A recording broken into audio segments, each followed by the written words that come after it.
আপনি ওখানে নিশ্চিন্তে আপনি ব্যাকলিঙ্ক ক্রিয়েট করে রাখা আসেন। দেখা যাচ্ছে ওখান থেকে আপনার টেনশন করার আর দরকার নেই যে ঠিক আছে সাইটটার কোয়ালিটি ভালো, ইন ফিউচার এটাতে কোনো প্রবলেম হবে না। তো যাদের কাছে আসলে টুল থাকে না তারা এই পদ্ধতিতে কাজ করে, যে আপনি একদম যে সাইটটাতে ব্যাকলিঙ্ক করছেন তাদের কোয়ালিটি দেখে আপনি হচ্ছে ওইখানে ব্যাকলিঙ্ক করে আসলেন, এরপর আর ওটা চেক করারই দরকার নেই। আছে আছে ওই রকমই আছে।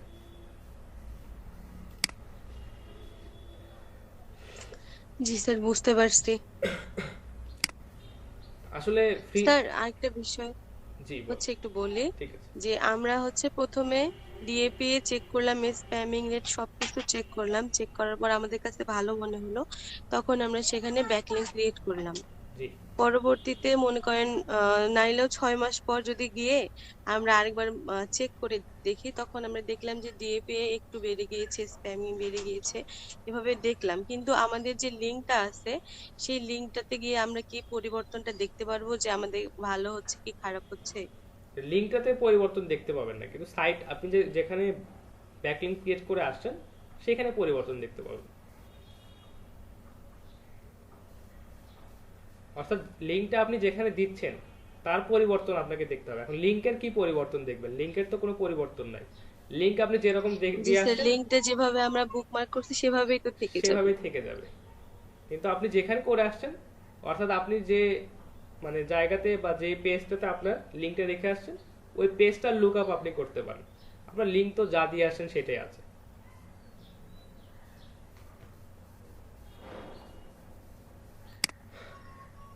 জি স্যার, বুঝছি এখন। আপনাদেরকে একটা বিষয় বলি, যে প্রাথমিক অবস্থায় কেউ যদি একটা সাইট লঞ্চ করতে চান, ধরেন যে ছোটখাটো একটা সাইট, আপনাদের কোনো একটা হয়তো ইউনিক কোনো একটা আইডিয়া আছে, কন্টেন্ট আইডিয়া আছে ইউনিক, বা দেখা যাচ্ছে ইউনিক কোনো একটা বিষয়ে আপনারা হচ্ছে কিছু লিখতে চাচ্ছেন, আপনারা ছোটখাটো একটা ওয়েবসাইট লঞ্চ করতে যাচ্ছেন, আপনাদেরকে মিনিমাম 10,000 টাকা বাজেট রাখতে হবে। এটার কারণটা হচ্ছে যে ডোমেন, হোস্টিং, এসএসএল, হুইস, আপনার এনক্রিপশন, এই চারটা বিষয়ে আপনি ধরেন যে 3,000 টাকার মতো কস্টিং হবে, বাংলাদেশ টাকায় দেখা যাচ্ছে 3,000 টাকার মতো এখান থেকে খরচ হবে। এরপর যেটা লাগে যে আমাদের কিছু টুল লাগে, যেমন এসিওর কিছু প্লাগইন আছে, ওয়ার্ডপ্রেসে যদি আপনি থিম ইউজ করেন এসিওর কিছু প্লাগইন আছে, ওইগুলো আপনাকে নিতে হবে। আর আমাদের হচ্ছে দেশে যে সুবিধাটা আছে যে অনেক গ্রুপ আছে বা অনেক ওয়েবসাইট আছে, বাংলাদেশের লোকাল কিছু সাইট আছে, এরা হচ্ছে এসিএম রাস থেকে শুরু করে এইচরেফ থেকে শুরু করে কিওয়ার্ড রিসার্চের জন্য অনেক অনেক টুল তারা মানে খুব কম মূল্যে সেল করে, 800 থেকে 1,000 টাকার মধ্যে এই টুলগুলো পাবেন। তো এই ধরনের 4টা 5টা টুল আপনার অবশ্যই অবশ্যই লাগবে। তো এর মধ্যে তো নাম বলেই দিলাম, একটা হচ্ছে কিওয়ার্ড রিসার্চের জন্য একটা নেবেন, এইচরেফ নেবেন, এসিএম রাস নেবেন, আর হচ্ছে প্লাগইনস নিতে হবে কিছু, ধরেন যে ইওস্ট এসিওর যে প্রিমিয়াম প্লাগইনটা আছে এইটা হয়তো নিতে হবে। তো এই কয়েকটা বিষয় নিয়ে মোটামুটি আরো কিছু টাকা ইনভেস্ট করতে হবে। দেন আপনারা হচ্ছে একটা ওয়েবসাইট মোটামুটি বলা চলে যে রান করতে পারবেন। আর যদি আরো অনেক মানে ওয়েব অ্যাপ্লিকেশন বা দেখা যাচ্ছে যে আপনি যদি চান যে একটা ওয়েব অ্যাপ্লিকেশন রান করবেন, যেমন আমরা হচ্ছে ইমেল এক্সট্রাক্টর ইউজ করি, একটা ওয়েবসাইটে গিয়ে ইমেল এক্সট্রাক্টর আমরা কিন্তু ইউজ করি, এর আগে কিন্তু আপনাদেরকে বাল্ক মেইল কালেকশনের সময় ওটা দেখানো হয়েছে। তো ওই ধরনের যদি টুল ইউজ করতে হয় বা দেখা যাচ্ছে কিওয়ার্ড টুল ডট আইও, এই ধরনের যে আইও ডোমেন যেগুলো আছে, এই আইও ডোমেনগুলোর প্রাইসিংটাই শুরু হয় হচ্ছে $30 থেকে $40 থেকে শুরু হয়। তো ওইগুলো আবার ওয়েব অ্যাপ্লিকেশন, এবং দেখা যাচ্ছে যে এই আইও যে স্পেশাল ডট আইও যে স্পেশাল ডোমেনটা আছে এটার প্রাইসিংটাও বেশি। তো ওগুলোর ক্ষেত্রে আসলে আবার কস্টিংটাও একটু ভালোভাবে চিন্তা করতে হয়। আর ওগুলোর লুকআপ বা ম্যানেজমেন্টের জন্য আপনার হচ্ছে আরো কিছু ফ্রেমওয়ার্ক ইউজ করতে হয়। আপনি যদি জ্যাঙ্গো ইউজ করেন, নোট ইউজ করেন, তারপর আপনি যদি স্ট্রিমলাইট ইউজ করেন, তো ওগুলোর জন্য আবার লুকআপের জন্য আবার কিছু টুল লাগে। তো ওয়েব অ্যাপ্লিকেশন এবং ব্লগ সাইট বা দেখা যাচ্ছে জেনারেল সাইটগুলোর মধ্যে কস্টিংটারও অনেক বেশি পার্থক্য আছে।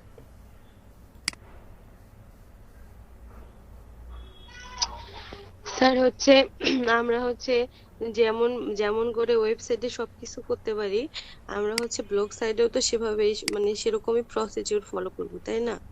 হ্যাঁ, সেরকম প্রসিডিউর আমরা মানে অবশ্যই ফলো করতে পারি। ব্যাকলিংক ক্রিয়েট করার ক্ষেত্রে বা হ্যাঁ, হচ্ছে মোটামুটি অন্য এই ক্ষেত্রে। বিষয়গুলো সেম, এই বিষয়গুলো আসলে কমন আর কি, সবগুলো সাইটের ক্ষেত্রে এই বিষয়গুলো কমন।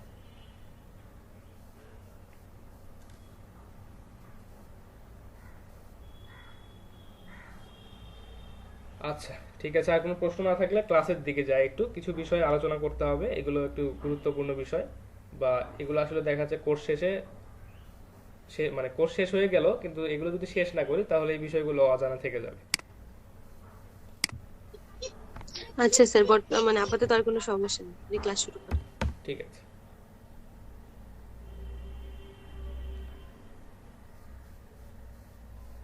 আচ্ছা, আমাদের ওয়ার্ডপ্রেস সাইটটাতে একটু চলে যাই। ক্যানোনিক্যাল ট্যাগের যে প্রবলেমটা ছিল সেই ক্যানোনিক্যাল ট্যাগটা আপনাদেরকে দেখানোর কথা।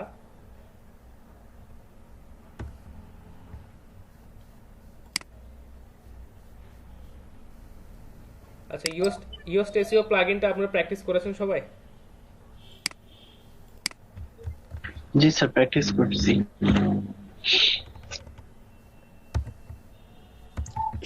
স্যার আপনি স্ক্রিন শেয়ার দিয়েছেন? স্ক্রিন শেয়ার তো দেওয়াই ছিল, দেখি কোনো কারণে মনে হয় পজ হয়ে গেছে। রুকু আপু যখন দিছিল তখন অফ করে দিছিল। আচ্ছা আচ্ছা, ঠিক আছে। এখন দেখতে পাচ্ছেন না? জি স্যার, এখন দেখতে পাচ্ছি। আচ্ছা, ঠিক আছে। তো ক্যানোনিক্যাল ট্যাগটা ইউজ করার জন্য খুব বেশি কিছু না, খুব কঠিন কিছু না, আমরা জাস্ট আমাদের ওয়ার্ডপ্রেস সাইটটাতে চলে আসবো। ওয়ার্ডপ্রেসের ড্যাশবোর্ডে আসার পর আমরা যে পোস্টার জন্য ক্যানোনিক্যাল ট্যাগ বা ক্যানোনিক্যাল ইউআরএল আমরা ক্রিয়েট করতে যাচ্ছি সেটা আমাদের প্রয়োজন হবে। আমরা একটু সাইটটাও ওপেন করে রাখি। আচ্ছা, আমাদের তো অলরেডি পোস্ট রেডি করা ছিল, তাই না? এখান থেকে অল পোস্টে যদি যাই, জি স্যার। আচ্ছা, এখানে আসার পর এই যে পোস্টটা আছে যে top 10 best social media management software 2021, এইটা আমাদের মোটামুটি ভালোভাবে এসইও করা ছিল, অর্থাৎ ইওস্ট এসইও প্লাগইনটা দিয়ে আমরা এটাকে সুন্দরভাবে অপটিমাইজ করেছিলাম। তো এটাকে একটু এডিট করি।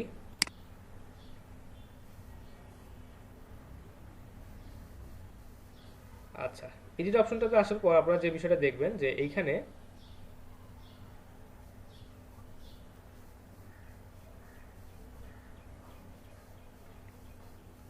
আচ্ছা, ইওস্ট এসইওর কিছু বিষয় আছে যে অ্যাড রিলেটেড কি ফ্রেজ, এখানে চাইলে আপনি আরো কিছু কি ফ্রেজ অ্যাড করতে পারেন, আপাতত এটা দরকার নেই, বা দেখাচ্ছে এটা হচ্ছে যদি ইউএস এর প্রিমিয়াম আপনি নেন সেখান থেকে সাজেশনে আপনি এটা পাবেন, প্রয়োজন নাই।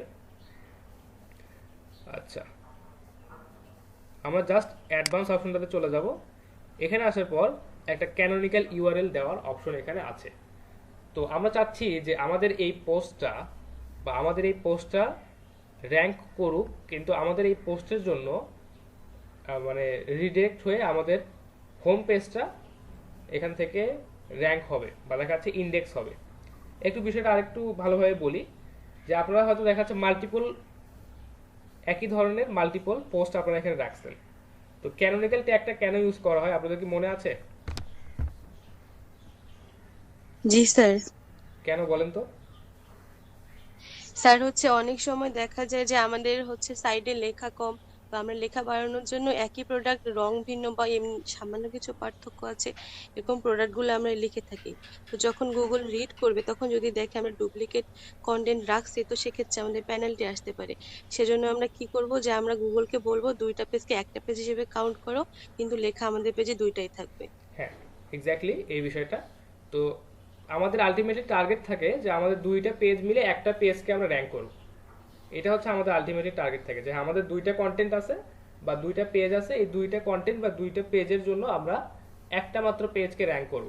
অথবা আরেকটা এরকম আমাদের টার্গেট হতে পারে বা আমাদের ইন্টেনশন এরকম হতে পারে যে আমাদের একটা পোস্ট খুবই রিচ পোস্ট, বা দেখা যাচ্ছে আমাদের এই পোস্টটাতে খুব ভালো অডিয়েন্স আসছে, এবং আমাদের এই পোস্টটাতে মানে আমরা যদি এই ধরনের টাইটেল যদি সার্চ দিই আমাদের এই পোস্টটা গুগল সার্চে প্রথমে আসে। তো এখন আমরা চাচ্ছি যে এই পোস্টটা তো গুগল সার্চের প্রথমে আসতেছে, কিন্তু আমাদের ওয়েবসাইটটা তো গুগল সার্চের প্রথমে আসতেছে না। তো আমরা যে কাজটা করতে পারি যে এই পোস্টের থ্রুতে আমাদের ওয়েবসাইটে আমরা ট্রাফিক নিয়ে আসতে পারি, বা দেখা যাচ্ছে যে আমরা চাচ্ছি যে আমাদের এই পোস্টটা তো র্যাঙ্ক করছে, এই পোস্টের থ্রুতে আমাদের হোম পেজটা অর্থাৎ আমাদের ওয়েবসাইটটাও র্যাঙ্ক করুক।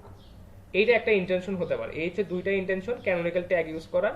একটা হচ্ছে ডুপ্লিকেট কন্টেন্ট থেকে বাঁচা, আর একটা হচ্ছে যে আমরা যদি চাই যে এই পোস্টের থ্রুতে আমাদের অন্য একটা পেজ বা আমাদের হোম পেজটা র্যাঙ্ক করবে, দেন আমরা এই কাজটা করতে পারি। তো আমাদেরকে যে কাজটা করতে হবে, অ্যাডভান্স অপশনে এসে, অর্থাৎ ইওএসটি এসইও এর অ্যাডভান্স অপশনে এসে এখানে ক্যানোনিক্যাল ট্যাগের যে ইউআরএল এর যে অপশনটা আছে এইখানে আমরা জাস্ট, আমরা যদি চাই যে হ্যাঁ আমাদের হোম পেজটাকে আমরা এখানে র্যাঙ্ক করব, কপি করে জাস্ট ইউআরএলটা এখানে দিয়ে দেবো, এইটুকুই কাজ। আচ্ছা, এটা মনে হয় যে ভুল হয়েছে।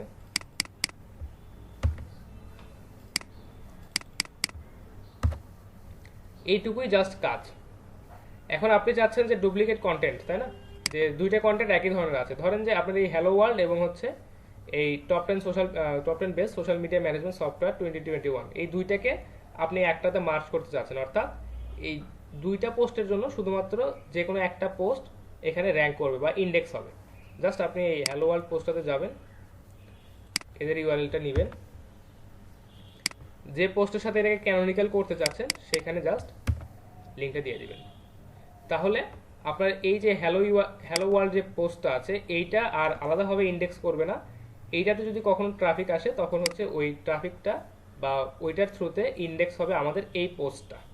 তো চাইলে আপনি এখানে পেজ দিতে পারেন অথবা এই পোস্টটা আপনি এখানে দিয়ে দিতে পারেন। বিষয়টা ক্লিয়ার?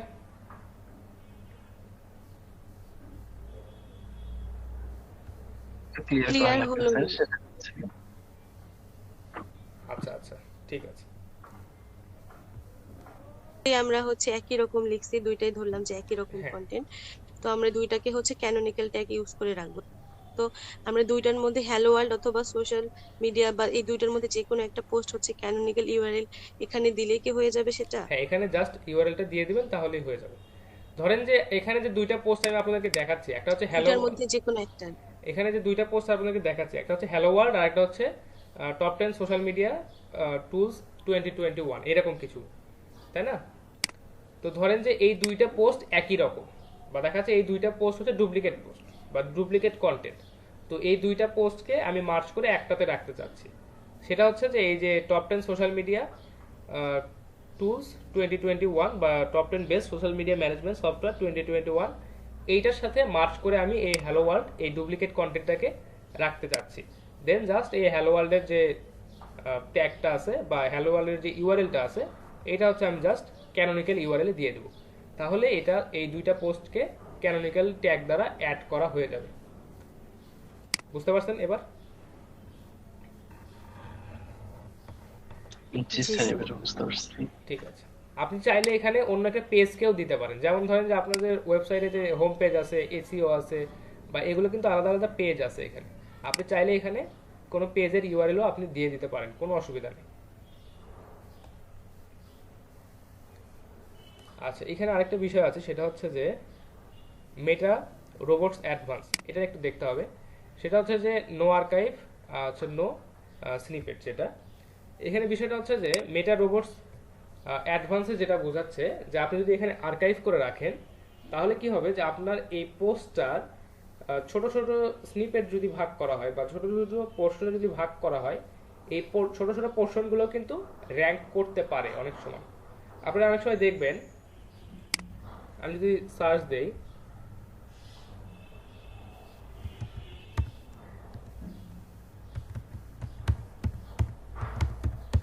এসইও ডেফিনেশন লিখে যদি সার্চ দেই, দেখেন এখানে উইকিপিডিয়া থেকে একটা পোর্শন এখানে চলে আসছে।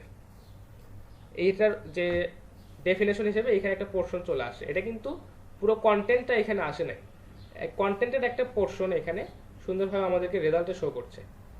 তো আপনি যদি চান যে হ্যাঁ আপনার এই পোস্টের জন্য বা এই ডুপ্লিকেট কন্টেন্টের জন্য এই ছোট ছোট ভাগ বা আপনার এই কন্টেন্টের কোনো একটা পোর্শন পর্যন্ত র্যাঙ্ক হবে না, আপনি চাইলে এখান থেকে নো আর্কাইভ করে দিতে পারেন। এখান থেকে চাইলে নো স্নিপেট আপনি সিলেক্ট করে দিতে পারেন, যে আপনার কন্টেন্টের কোনো একটা পার্ট ইন্ডেক্স হবে না, অথবা আপনার কন্টেন্টের কোনো একটা ইমেজ পর্যন্ত সার্চ রেজাল্টে শো করবে না। তো এটা হচ্ছে মেটা রোবটস অ্যাডভান্সের আপনি চাইলে সিলেক্ট করে দিতে পারেন। এই বিষয়টা ক্লিয়ার?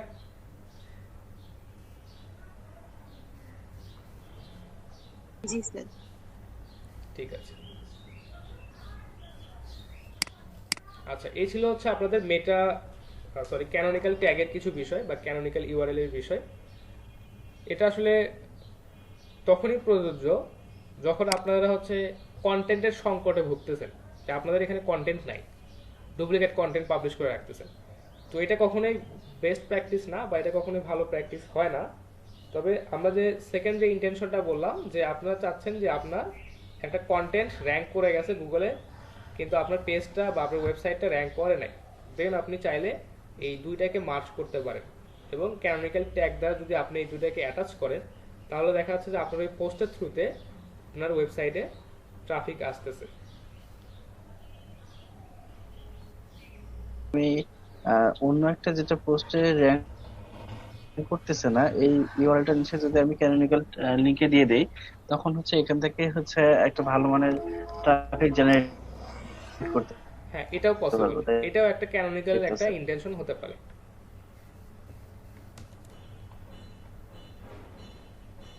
আচ্ছা, ঠিক আছে।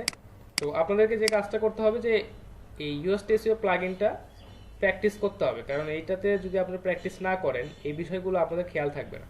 কারণ ইউএসটিসিও প্লাগইনে কিন্তু বেশ কিছু বিষয় আছে, আপনি আসলে এসইও কিভাবে করবেন, রিডেবিলিটি কেমন, স্কিমগুলো কেমন, বা সোশ্যাল আইকনগুলোতে আপনি কিভাবে এটাকে অ্যাড করে রাখছেন, এইগুলো কিন্তু অবশ্যই খুব ভালোভাবে আপনাকে প্র্যাকটিস করতে হবে, কারণ এখানে ছোট ছোট অনেক বিষয় আছে।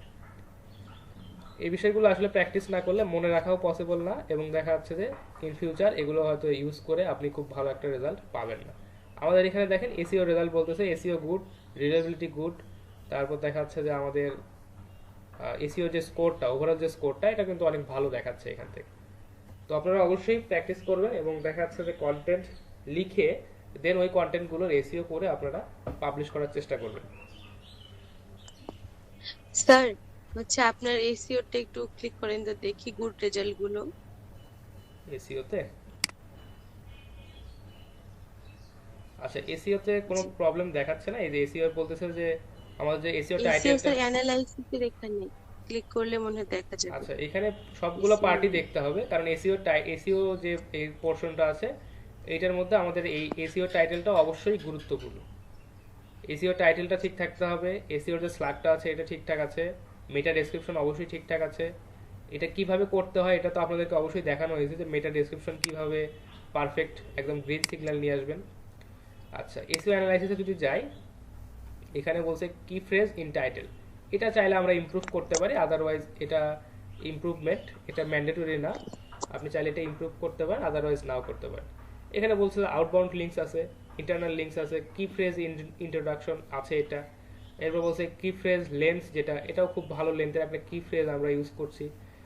কি ফ্রেজ ডেনসিটি, পুরো কন্টেন্টটা জুড়ে আমাদের কি ফ্রেজটা খুব ভালো একটা ডেনসিটিতে আছে। এরপর বলছে কি ফ্রেজ ইন মেটা ডেসক্রিপশন, অবশ্যই আছে এটা।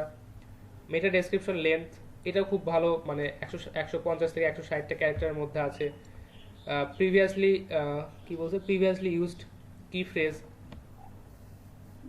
মানে আপনি এই কি ফ্রেজটা এর আগে কখনো ইউজ করেন নাই, এটা হচ্ছে একদম ফ্রেশ এবং নিউ একটা কি ফ্রেজ, যেটা আপনি শুধুমাত্র এই কন্টেন্টটার জন্যই ইউজ করতেছেন।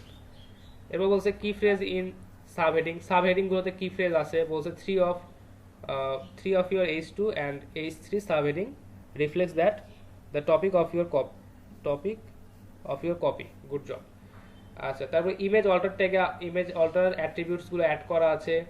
টেক্সটের যে লেন্থটা, আমার যে কন্টেন্টের যে লেন্থটা, এটা বলতেছে 1560টা ওয়ার্ড আছে, এটা একটা গুড লেন্থ।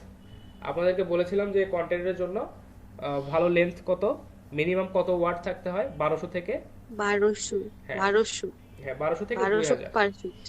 হ্যাঁ। তো 1200 থেকে 2000-এর মধ্যে রাখতে পারেন। এটা দেখেন যে এই যে টেক্সটের যে লেন্থটা আমার বলতেছে 1500, তো অবশ্যই এটা ভালো। এসইও টাইটেলের যে উইথটা আছে এটাও ভালো। তারপর বলছে কি ফ্রেজ ইন স্ল্যাগ, অর্থাৎ আমরা যে এখানে যে স্ল্যাগটা ইউজ করছি, অর্থাৎ স্ল্যাগ বলতে যেটা বোঝায় যে ইউআরএল যেটা, এটাতেও আমাদের কি ফ্রেজটা আছে। তো এই বিষয়গুলো এখান থেকে অলরেডি বা অ্যানালাইসিস করে, বা যদি কোনো প্রবলেম থাকে তাহলে এসইও এই যে এখানে আপনাকে ইমপ্রুভমেন্টে দেখাবে, অথবা যদি কোনো প্রবলেম থাকে সেই প্রবলেমগুলো এখানে সলভ করতে বলবে। আচ্ছা, এগুলো প্র্যাকটিস স্যার করেন। হচ্ছে স্লাগ যেটা, জি স্যার যেটা স্লাগ, জি, সেটা হচ্ছে কেমন যেন ছোট হাতে লেখা হয়ে এমনি এমনি চলে আসে। না এটা অটোমেটিক জেনারেট হবে, কারণ আমরা হচ্ছে এটা কোথা থেকে ঠিক করেছিলাম বলেন তো, গতকাল মনে আছে? মনে নাই? সেটিংস থেকে, স্যার গতকালকে স্লাগ নিয়ে কথা বলেছিলেন? হ্যাঁ অবশ্যই, এই যে দেখেন সেটিংস থেকে পারমালিংসে আসার পর এখানে আমাদের লিঙ্কের যে স্ট্রাকচারটা আছে দেখেন, আমাদের যে লিঙ্কের যে স্ট্রাকচার সেটা কিন্তু এই যে স্লাগ, অর্থাৎ আমাদের যে লিঙ্কের যে স্ট্রাকচার সেটা কিন্তু আমরা এখান থেকে সিলেক্ট করে দিয়েছিলাম যে পোস্ট নেম এটাই হবে হচ্ছে আমাদের ইউআরএল বা আমাদের হচ্ছে স্লাগ, এটাই হচ্ছে ইউআরএল এর স্ট্রাকচার। এখান থেকে কিন্তু আমরা সেট আপ করে দিতে পারি। গতদিনে দেখায় না এটা পারমালিংস? জি স্যার, দেখাইছিলেন, এখন মনে হয়েছে। হ্যাঁ,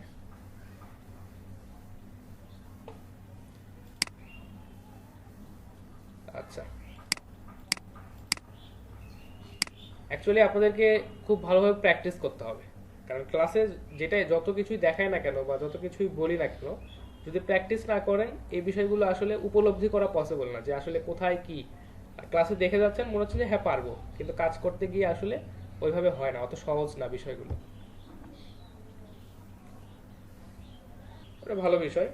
স্যার হচ্ছে, স্যার লাস্ট একটা প্রশ্ন বলি। জি জি। স্যার হচ্ছে, যেটা আপনি ক্যানোনিক্যাল ট্যাগ দেখাইলেন, যে মনে করেন হ্যালো ওয়ার্ল্ড একটা পোস্ট আছে, আরেকটা আছে টপ 10 সোশ্যাল মিডিয়া, এটা এটা একটা আছে, একটা মনে করেন লিড জেনারেশন, এই তিনটা আমাদের পোস্ট আছে। তো আমরা হচ্ছে প্রথমত যখন মার্চ করলাম হ্যালো ওয়ার্ল্ড আর হচ্ছে সোশ্যাল মিডিয়ার যে লিঙ্কটা, তখন আমরা যে কোনো একটা লিঙ্ক ক্যানোনিক্যাল ট্যাগে ওখানে দিলাম, জি ক্যানোনিক্যাল ইউআরএ আমরা দিলাম। জি। তো আমরা যদি হচ্ছে তিনটাকেই মার্জ করতে চাই, যেমন পরবর্তীতে লিড জেনারেশনে একটা যদি গিগ দিই, না সরি পোস্ট দিই পসিবল বা না। হচ্ছে কন্টেন্ট লিখি, তো সেক্ষেত্রে তিনটার ক্ষেত্রে আমরা কিভাবে মার্জ করব? বা পসিবল না। তিনটার ক্ষেত্রে আমরা যে কোনো একটা লিঙ্ক দিলেই হয়ে যাবে? না, পসিবল না এটা। আপনি তিনটা কন্টেন্টকে ডুপ্লিকেট হিসেবে রাখতে পারবেন না। আপনার হয়তো ডুপ্লিকেট বলতে কি, ও এটা এরকম পসিবল না? না এটা পসিবল না। আপনি হয়তো ডুপ্লিকেট বলতে কি বোঝাচ্ছে যে হয়তো দুইটা একই ধরনের কন্টেন্ট আছে, এখন আপনি সবগুলো কন্টেন্টই একই ধরনের রাখছেন, রাখার পর ওইখানে ক্যানোনিক্যাল দিয়ে সবগুলো আপনি হচ্ছে ক্যানোনিক্যাল ট্যাগ দিয়ে অ্যাটাচ করে রাখছেন, ওইটা কখনোই সম্ভব না। জি স্যার, তাহলে দুইটার ক্ষেত্রে শুধু এরকম হবে, তাই না? হ্যাঁ, ডুপ্লিকেট আপনার কাছে যদি মনে হয় যে হ্যাঁ এই দুইটা কন্টেন্ট রোবট টেক্সটে ডুপ্লিকেট হিসেবে মানে দেখতে পারে গুগল, দেন আপনি দুইটাকে ক্যানোনিক্যাল ইউজ করে অ্যাড করে দিবেন। কিন্তু মাল্টিপল মাল্টিপল এখানে পোস্ট ডুপ্লিকেট হিসেবে রাখা যাবে না। এটা অবশ্যই হচ্ছে আমাদের সাইটটাকে র্যাঙ্কিং এর নিচের দিকে নিয়ে যাবে, বা দেখা যাচ্ছে যে এটা হচ্ছে আমাদের সাইটটাতে পেনাল্টি নিয়ে আসতে পারে যে হ্যাঁ আমরা এখানে ডুপ্লিকেট কন্টেন্ট অনেক বেশি রাখছি। বিষয়টা বুঝতে পারছেন মানসিক? জি স্যার, বুঝতে পারছি। আচ্ছা, র্যাঙ্কিং ফ্যাক্টরে কিছু বাকি ছিল, ওইগুলো নিয়ে একটু কথা বলি।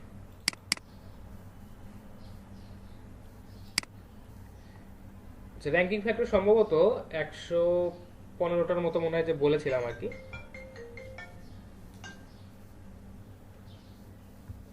আচ্ছা, 115টার মতো মনে হয় যে র্যাঙ্কিং ফ্যাক্টর আলোচনা করা হয়েছিল আর কি।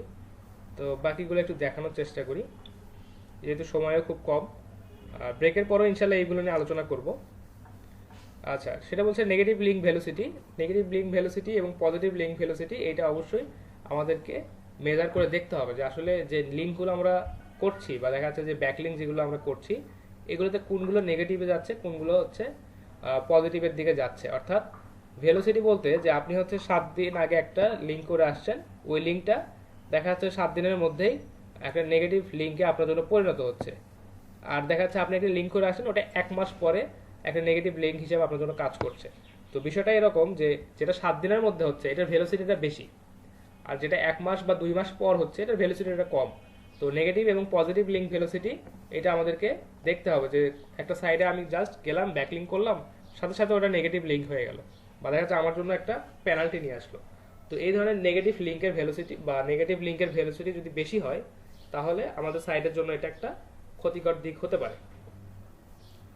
আচ্ছা, এরপর যেটা বলছে যে links from half pages. Half pages বলতে যেটা বোঝায় যে আপনাদের ওয়েবসাইটের যে মেইন পেজ এগুলোকে বলা হচ্ছে যে হাফ পেজ, অর্থাৎ যেখানে আসলে সবচেয়ে রিসোর্সগুলো বেশি থাকে।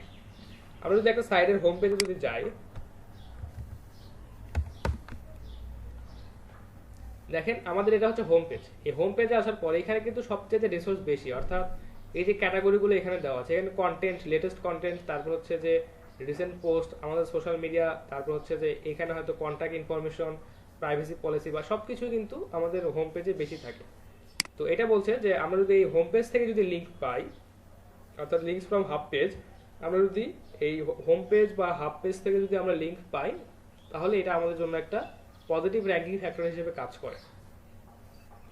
আচ্ছা, লিঙ্ক ফ্রম অথরিটি সাইট, সেটা হচ্ছে যে যারা আসলে যে সাইটগুলো অ্যাকচুয়ালি ডোমেন অথরিটি বা দেখা যাচ্ছে যে আপনাকে অথরিটি বাড়ানোর জন্যই ওখানে লিঙ্ক আপ করতে দেয়, এই অথরিটি বা দেখা যাচ্ছে হাই অথরিটি সাইটগুলোতে যদি আপনারা লিঙ্ক আপ করতে পারেন, বা যে সাইটগুলোতে স্প্যামিং রেট কম বা দেখা যাচ্ছে তাদের হচ্ছে অথরিটি ডোমেন অথরিটি অনেক ভালো, এগুলোর থেকে যদি লিঙ্ক পান, তাহলে এটা আপনার জন্য অবশ্যই পজিটিভ র্যাঙ্কিং ফ্যাক্টর হিসেবে কাজ করবে। এরপর যেটা আছে যে link to as Wikipedia source, এটা যদি করতে পারেন বা দেখা যাচ্ছে এটা যদি করা যায় বা এটা যদি কখনো পসিবল হয়, তাহলে আমাদের সাইটের জন্য এটা একটা অনেক অনেক ভালো একটা পজিটিভ র্যাঙ্কিং ফ্যাক্টর। কারণ আপনারা অনেকেই জানেন যে উইকিপিডিয়াতে যে পরিমাণ ইনফরমেশন আছে, এরকম ইনফরমেশন হয়তো অন্য কারো কাছে নাই। তো উইকিপিডিয়া যদি আপনাকে রেফারেন্স হিসেবে তাদের সাইডে একটা লিঙ্ক আপনার রাখে, অর্থাৎ আপনার ওয়েবসাইটটা অনেক ভালো কোয়ালিটির, আপনার ওয়েবসাইটে অনেক ভালো কোয়ালিটির কন্টেন্ট আছে, এইখান থেকে একটা রেফারেন্স উইকিপিডিয়া তাদের ওয়েবসাইটে রাখছে, তাহলে এটা আপনার জন্য মানে অনেক বড় একটা বিষয় এবং অনেক ভালো একটা পজিটিভ র্যাঙ্কিং ফ্যাক্টর হিসেবে এটা কাজ করে। আচ্ছা, কো অকারেন্সি বলতে যেটা বোঝাচ্ছে যে আপনি যখন কন্টেন্ট লিখবেন, সেই কন্টেন্টটাতে যদি আপনি একটা নির্দিষ্ট ওয়ার্ড বিভিন্নভাবে ইউজ করেন, অর্থাৎ একটা ওয়ার্ড আপনি তার সিনোনিম ইউজ করতেছেন, তার অ্যান্টোনিম ইউজ করতেছেন, বা দেখাচ্ছে সিমিলার ওয়ার্ডগুলো আপনি বারবার ইউজ করতেছেন আপনার পোস্টে, এতে করে গুগলের বুঝতে সুবিধা হবে যে এই কন্টেন্টটা আসলে এই সম্পর্কিতই, বা দেখাচ্ছে আপনার এখানে দেখেন লিঙ্ক কো অকারেন্সি, দেখেন এখানে বলছে ফোর্ড কিন্তু একটা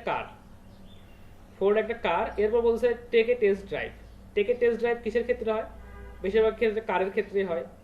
তারপর হচ্ছে মাস্ট্যাং, যেটা এটা সম্ভবত আরেকটা ব্র্যান্ড। তারপর হচ্ছে 2017 মডেল, এটা একটা অবশ্যই রিলেভেন্ট, ফোর্ডের সাথে অবশ্যই রিলেভেন্ট। নিউ কার, এটা তো একদম ফোর্ডের সাথে 100% রিলেভেন্ট। তো এই ধরনের ওয়ার্ডের এবং দেখা যাচ্ছে যে হাইপার লিঙ্কের বা হাইপার টেক্সটের যদি কো অকারেন্সি আপনার কন্টেন্টটাতে বেশি থাকে, তাহলে এটা অবশ্যই একটা পজিটিভ র্যাঙ্কিং ফ্যাক্টর হিসেবে কাজ করবে। এরপর বলছে যে ব্যাকলিং এজ বলতে যে আপনি একটা সাইডে 1 বছর যাবত 2 বছর যাবত একটা ব্যাকলিং করে রাখছেন, বা দেখা যাচ্ছে আপনার সাইডে 50টা ব্যাকলিং করা আছে এবং 50টা ব্যাকলিং যে সাইডগুলোতে করা আছে, এই ব্যাকলিংগুলো করার ডিউরেশন বা দেখা যাচ্ছে এজ হচ্ছে প্রায় 1 বছর, 2 বছর, 3 বছর, এবং দেখা যাচ্ছে ওই লিঙ্কগুলোর সহি সালামত আছে, আল্লাহর মতে কোনো সমস্যা হয় নাই। তো দেখবেন যে এই ধরনের এজ বা দেখা যাচ্ছে যে ব্যাকলিংগুলোর এজ অনেক বেশি, এগুলোতে দেখা যাচ্ছে আপনার ওয়েবসাইটের জন্য একটা পজিটিভ র্যাঙ্কিং ফ্যাক্টর হিসেবে কাজ করে। আর আপনি একটা ব্যাকলিঙ্ক ক্রিয়েট করে আসলেন, 7 দিনের মধ্যে ওই লিঙ্কটা ব্রোক হয়ে গেল, বা দেখা যাচ্ছে যত লিঙ্ক ক্রিয়েট করতেছেন 7 দিন, 8 দিন, 10 দিন, 15 দিন, 1 মাসের মধ্যে সেই লিঙ্কগুলো নষ্ট হয়ে যাচ্ছে, এই ধরনের নিউ ব্যাকলিঙ্ক আপনার ওয়েবসাইটের জন্য অবশ্যই পেনাল্টি নিয়ে আসতে পারে, সম্ভাবনাটা খুবই বেশি। আচ্ছা, এরপর বলছে link from real site versus S blocks. তো এই এস ব্লকস বলতে যেটা বোঝাচ্ছে যে আপনার হচ্ছে ফেক ব্লকগুলোকে বলা হচ্ছে যে এস ব্লকস। অর্থাৎ অনেক সময় আছে যে বিভিন্ন জায়গায় ফেক ব্লক জেনারেট করা থাকে এবং সেই ফেক ব্লকগুলোতে গিয়ে আপনি আপনার সাইডের ব্যাকলিঙ্ক ক্রিয়েট করে আসতেছেন, অথবা দেখা যাচ্ছে যে যেখানে আসলে এই ব্যাকলিঙ্ক করার জন্যই সাইটটাকে রেডি করা, সেই সাইটটা হয়তো কোয়ালিটি ভালো নয়, এখানে যে ব্লকগুলো আছে এগুলো বেশিরভাগ হচ্ছে ফেক ব্লক। তো এই ধরনের সাইটগুলোতে যদি আপনি ব্যাকলিঙ্ক করেন, অবশ্যই সেটা পেনাল্টি পাবে।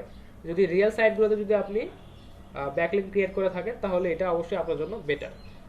আচ্ছা, এরপর বলছে ন্যাচারাল লিঙ্ক প্রোফাইল বলতে যেটা বোঝাচ্ছে যে আমরা আমাদের সাইটটা থেকে যে লিঙ্কগুলো পাচ্ছি, অর্থাৎ এই যে ইউআরএল বা দেখা যাচ্ছে যে ইউআরএলসগুলো আমরা এখানে পাই, এগুলোকে আমরা বলছি ন্যাচারাল লিঙ্ক।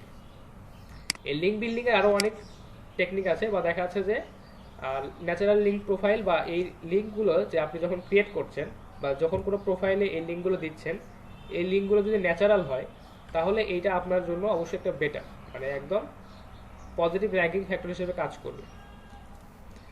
আচ্ছা, এরপর বলছে যে রেসিপ্রোকাল লিঙ্ক।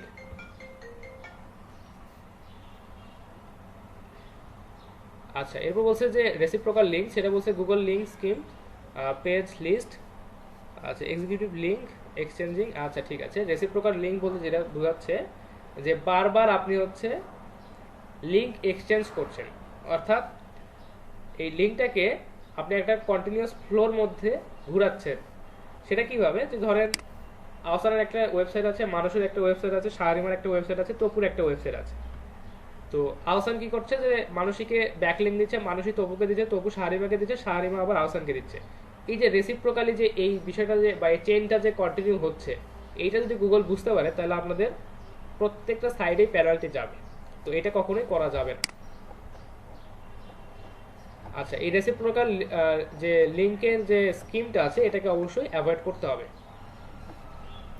আচ্ছা, ইউজার জেনারেটেড কন্টেন্ট লিঙ্কস, সেটা হচ্ছে যে ইউজার জেনারেটেড কন্টেন্ট লিঙ্কস, অর্থাৎ আপনারা যে সাইটটা যে তৈরি করতেছেন বা আপনাদের যে লিঙ্কটাতে ব্যাকলিঙ্ক আসতেছে বা যে লিঙ্কের থ্রুতে ব্যাকলিঙ্ক আসতেছে, এটা যদি ইউজার জেনারেটেড কন্টেন্টে যদি হয় তাহলে এটা অবশ্যই আপনার জন্য একটা বেটার পারফরমেন্স ক্রিয়েট করবে বা গুগল র্যাঙ্কিং ফ্যাক্টর হিসেবে কাজ করবে। আর এখানে যে ইউজার জেনারেটেড যে কন্টেন্ট আছে এবং দেখা যাচ্ছে যে অটোমেটিক জেনারেটেড যে কন্টেন্ট আছে, এগুলোর মধ্যে গুগল কিন্তু পার্থক্যটা বুঝতে পারে। আচ্ছা, লিঙ্ক ফ্রম 301, লিঙ্ক ফ্রম 301 বলতে যেটা বোঝাচ্ছে যে অনেক সময় কি হয় যে আপনি হয়তো একটা পেজে একটা সাইটে যখন লিঙ্ক করতেছেন, ইন্টারনাল লিঙ্কিং এর কথা যদি চিন্তা করেন, যে আপনার ওয়েবসাইটে দুইটা পেজের মধ্যে ইন্টারনাল লিঙ্কিং করা আছে। তো ইন্টারনাল লিঙ্কিং করার ক্ষেত্রে আপনি একটা পেজের সাথে একটা ওয়েব পেজকে লিঙ্ক দিলেন, দেওয়ার পর কি হলো যে একটা পেজ ডিলিট করে দিলেন আপনি, বা একটা কন্টেন্ট ডিলিট করে দিলেন। তো তখন কি হবে, ওই লিঙ্কটা কিন্তু ঠিকই থাকলো। এখন আপনি ওই লিঙ্কটাকে যদি হচ্ছে ডিলিট করে না দেন, তাহলে কি হবে যে গুগল যখন ওই লিঙ্কটাতে ভিজিটে আসবে দেখবে যে ওই পেজটা ওইখানে নাই। তখন কি হবে, এই 301 রিডিরেকশন হবে এবং দেখা যাচ্ছে যে গুগল বা গুগলের রোবট ক্রাউল করার সময় ওই লিঙ্কটাতে গিয়ে আপনার কাঙ্ক্ষিত যে পোস্টটা এটা আর খুঁজে পাবেন। তো এটা অবশ্যই আপনার জন্য একটা নেগেটিভ র্যাঙ্কিং ফ্যাক্টর হিসেবে কাজ করবে যদি আপনি পেজগুলোকে ডিলিট করার পর সেটাকে হোম পেজে রিডিরেক্ট করে না রাখেন। আচ্ছা আচ্ছা, এরপর বলছে যে স্কিমা অর্গ ইউজ। আচ্ছা, স্কিমা অর্গ এটা আসলে আমাদের হচ্ছে পেজ র্যাঙ্কিং এর ক্ষেত্রে কাজ করতো, কিন্তু এখন অ্যাকচুয়ালি পেজ র্যাঙ্কিংটা যেহেতু কাজ করছে না বা পেজ র্যাঙ্কিংটা এখন অ্যাকচুয়ালি কাউন্ট হয় না, এই কারণে আমাদের এই স্কিমা অর্গ যেটা, এটার ইউজটা আমরা আপাতত অ্যাপ্লাই হচ্ছে না আর কি আমাদের সাইটে। আচ্ছা, ট্রাস্ট র্যাঙ্ক, আর বলছে যে trust rank of linking site. আপনি যে সাইটের সাথে লিঙ্কিং করতেছেন এটার একটা ট্রাস্ট র্যাঙ্ক থাকে, যে এই সাইটটাকে আসলে সবাই কতটুকু ভরসা করে বা এটার আসলে পজিটিভ রেটিং আছে কিনা, এই সাইটটা থেকে সবাই কন্টেন্ট পড়ে এখান থেকে তারা হচ্ছে এটাকে পজিটিভ ফিডব্যাক দিচ্ছে কিনা, এটাকে দেখা যাচ্ছে ট্রাস্ট র্যাঙ্ক কাউন্টার একটা বিষয় আছে। এখন যে সাইটের সাথে আপনি লিঙ্ক করতেছেন তাদের যদি ট্রাস্ট র্যাঙ্কটা ভালো হয় তাহলে অবশ্যই এটা আপনার জন্য একটা বেটার পারফরমেন্স করবে বা পজিটিভ র্যাঙ্কিং ফ্যাক্টর হিসেবে কাজ করবে। আর ট্রাস্ট র্যাঙ্ক যদি খারাপ হয় বা ট্রাস্ট র্যাঙ্ক যদি ফল করে তাহলে অবশ্যই আপনার সাইটটাতে একটা পেনাল্টি আসার সম্ভাবনা আছে। আচ্ছা, number of outbound links on page, এটা আপনাদেরকে বলেছিলাম যে number of outbound link on page আমরা কতগুলো রাখতে পারি। এটা হচ্ছে ম্যাক্সিমাম 3টা, আর সবচেয়ে বেটার প্র্যাকটিস হচ্ছে একটা, আর যদি মনে হয় যে না আরেকটু বেশি দেবো তাহলে 2টা দেওয়াটা এটা গুড প্র্যাকটিস। আচ্ছা, ফোরাম লিঙ্কস, যদি কোনো ফোরাম পোস্টিং এ আপনার লিঙ্ক থাকে এটা সবচেয়ে বেস্ট, এবং দেখা যাচ্ছে যদি ফোরাম পোস্টিং এর মাধ্যমে আপনারা যদি হচ্ছে ব্যাকলিঙ্ক নিতে পারেন এটা খুব ভালো বিষয়, কিন্তু অবশ্যই বেশি নেওয়া যাবে না। আচ্ছা, এরপর যেটা বলছে যে word count of linking content, আপনি যে ওয়ার্ড কন্টেন্ট যেটাকে লিঙ্ক করছেন এখানে যদি হচ্ছে 1000 ওয়ার্ডের একটা কন্টেন্ট যদি থাকে, সেই কন্টেন্টে ধরেন আপনার একটা লিঙ্ক আছে, এটা অবশ্যই আপনার জন্য বেস্ট প্র্যাকটিস। আর দেখা যাচ্ছে যে আপনি জাস্ট 25 ওয়ার্ড বা 20 ওয়ার্ড 30 ওয়ার্ড 50 ওয়ার্ডের কিছু একটা লিখে রাখছেন, সেইখানে আপনার লিঙ্কটা পাওয়া যাচ্ছে, তাহলে এটা আপনার জন্য অবশ্যই ভালো কিছু হবে না।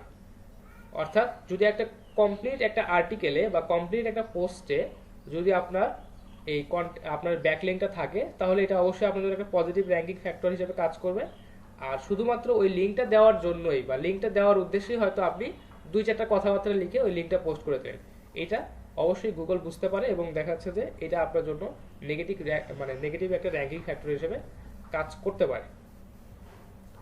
সেটা বুঝতে পারলেন? জি স্যার, বুঝতে পারছি।